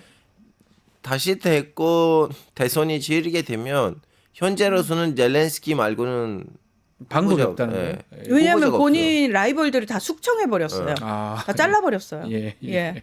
그래서 이 러시아 측은 계속해서 얘기했던 게 뭐냐면은 지난해 3월에 대선이 치러졌어야 했고 5월 말로 젤렌스키 임기가 끝난 상황에서 젤렌스키는 우크라이나 협상의 대표가 될 수 없다라고 계속해서 주장을 해왔거든요. 네. 근데 그 부분과 관련해 가지고 지금 트럼프 측에서도 사실은 그 당시에 서방 국가들이 미국을 비롯해서 젤렌스키를 향해서 계속 대선은 해야 돼, 치러야 돼라고 얘기를 했는데 젤렌스키는 뭐라고 얘기했냐면 우리가 선거 치르는 동안 이 전쟁에서 갑자기 사람들 빼야 되고 선거에 집중되게 되면은 이 상황이 전쟁 상황이 우리가 굉장히 불리해질 수 있기 때문에 할 수 없는 거고 이거는 러시아가 우리를 무너뜨리기 위해서 수를 쓰는 거다라고 계속 주장을 했었거든요. 네. 그런데 지금 트럼프 측에서도 그런 얘기가 나온다는 거예요. 야, 러시아 측에서 너네랑 사인 안 한대. 네가 대표성이 없대. 이거 사실 문제되는 거 아니야? 라는 식으로 압박 수단 중에 하나로 계속 얘기를 하는 거예요. 네. 그러면 젤렌스키 입장에서도 어쨌든 휴전을 끌어내거나 어쨌든 본인한테 조금이라도 유리한 걸 가져오기 위해서는 이런 카드에 맞서서 무언가를 더 내어줄 수 있는 상황이 될 수밖에 없다는 거죠. 자 마지막 요거 하나만 좀 짚어보죠. 트럼프 대통령이 특정 언론사 나가라고 태거 통보를 했어요. 네. 뉴욕타임스, MBC 아마 비판 매체들 몰아낸 것 같아요. 또 그러면서 네. 뉴미디어도 자기 좋아하는 쪽으로 또 브리핑 또 출입 허용하기로 했는데 어떻게 봐야 됩니까? 자, 일단 네. 지난달 28일에 미국 백악관 대변인이 역대 최연소 대변인이 네. 나왔어요. 첫날 무슨 얘기를 했냐면은 우리 트럼프 대통령은 역대 대통령 중에 가장 오픈된 대통령이야. 지금까지 기성 언론들이 너무 이 독점하고 있던 거를 사실은 이게 좀 다양한 시대가 변하지 않았어? 다양한 매체들에 열어둘 필요가 있다라고 생각을 한다. 그래서 일단 백악관 브리핑룸을 개방하겠다라고 이야기해요. 개방하겠다 얘기했다가 네. 그래서 예. 신청을 받아서 인플루언서가 됐던 뭐는 유튜버가 됐던 간에 틱토커가 됐던 간에 다 신청해라. 네. 그래서 우리가 그 중에서 이제 이거 승인을 해주겠다라고 해서 브리핑룸을 개방을 합니다. 선착순이네. 먼저 유튜버들 와서 신청을 했기 때문에 뉴욕타임스에 그러니까 자리가 없나 예, 보지. 그렇죠. 없네요. 백악관 기존에는 브리핑룸에 자리가 좀 야. 정해져 있었어요. 기자단에서 앞선에는 사실 주요 언론사들 배치하고 이런 식으로 정해져 있었는데 이제 백악관 브리핑룸 자체 운영을 그렇게 안 하겠다는 거예요. 네.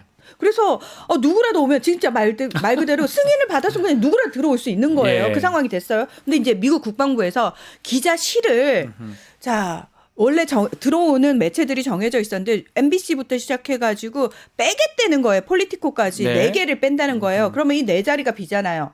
이 자리에 브레이드 바트를 비롯해가지고 친트럼프 성향의 언론사 3개와 허핑턴 포스트까지 넣어준다는 네, 거예요. 네. 이거는 허핑턴 포스트는 사실 트럼프 성향이 아닌데도 불구하고 제가 봤을 때 야 니들 트럼프 성향만 넣어주려고 그러는 거 아니야? 라는 비판에 예 물타기 용으로 하나를 넣어준 거고요. 허핑턴 포스트는 참고로 국방부 출입 기자가 없습니다. 없는데 거기다 넣어주겠다는 거예요. 자 그래서 이 세 군데는 사실 트럼프 그러니까 친트럼프 성향이고 이번에 국방부 장관이 굉장히 많은 문제가 있었는데 그걸 어마무시하게 비판했던 그 매체들을 주로 빼고 네. 그다음에 친트럼프 성향을 넣겠다. 근데 이게 국방부잖아요. 그러면 다른 부처도 충분히 그렇게 할 수 있는 거고 있을 것이다. 백악관 브리핑룸을 오픈하잖아요. 그러면은 제가 봤을 때 이거는 미국 주류 언론들의 권위를 훨씬 떨어뜨리고 힘을 빼놓기 위한 트럼프식의 언론 통제라고 저는 생각을 합니다. 언론 통제다. 네. 알파고 어떻게 보십니까? 미안하지만 우리가 한국에서 트럼프를 가지고 이렇게 비판할 권리가 없다고 봐요. 한국에서는 무슨 정권이 오든 간에 대통령님 기자들이랑 만나서 기자회견을 해요? 그러니까요. 알겠습니다. 자, 오늘 말씀은 여기까지 듣겠습니다. 문희정 평론가, 알파고 기자 두 분 감사합니다. 네, 고맙습니다. 고맙습니다. 자, 다음 주 월요일 방송도 좀 소개해드리겠습니다. 먼데이 뉴스 영식당 김준영 의원 대담한 대담 준비되어 있고요. 김진애 의원의 일침도 함께 하겠습니다. 많은 책 부탁드리고요. 저는 다음 주 월요일에 다시 찾아오겠습니다. 감사합니다.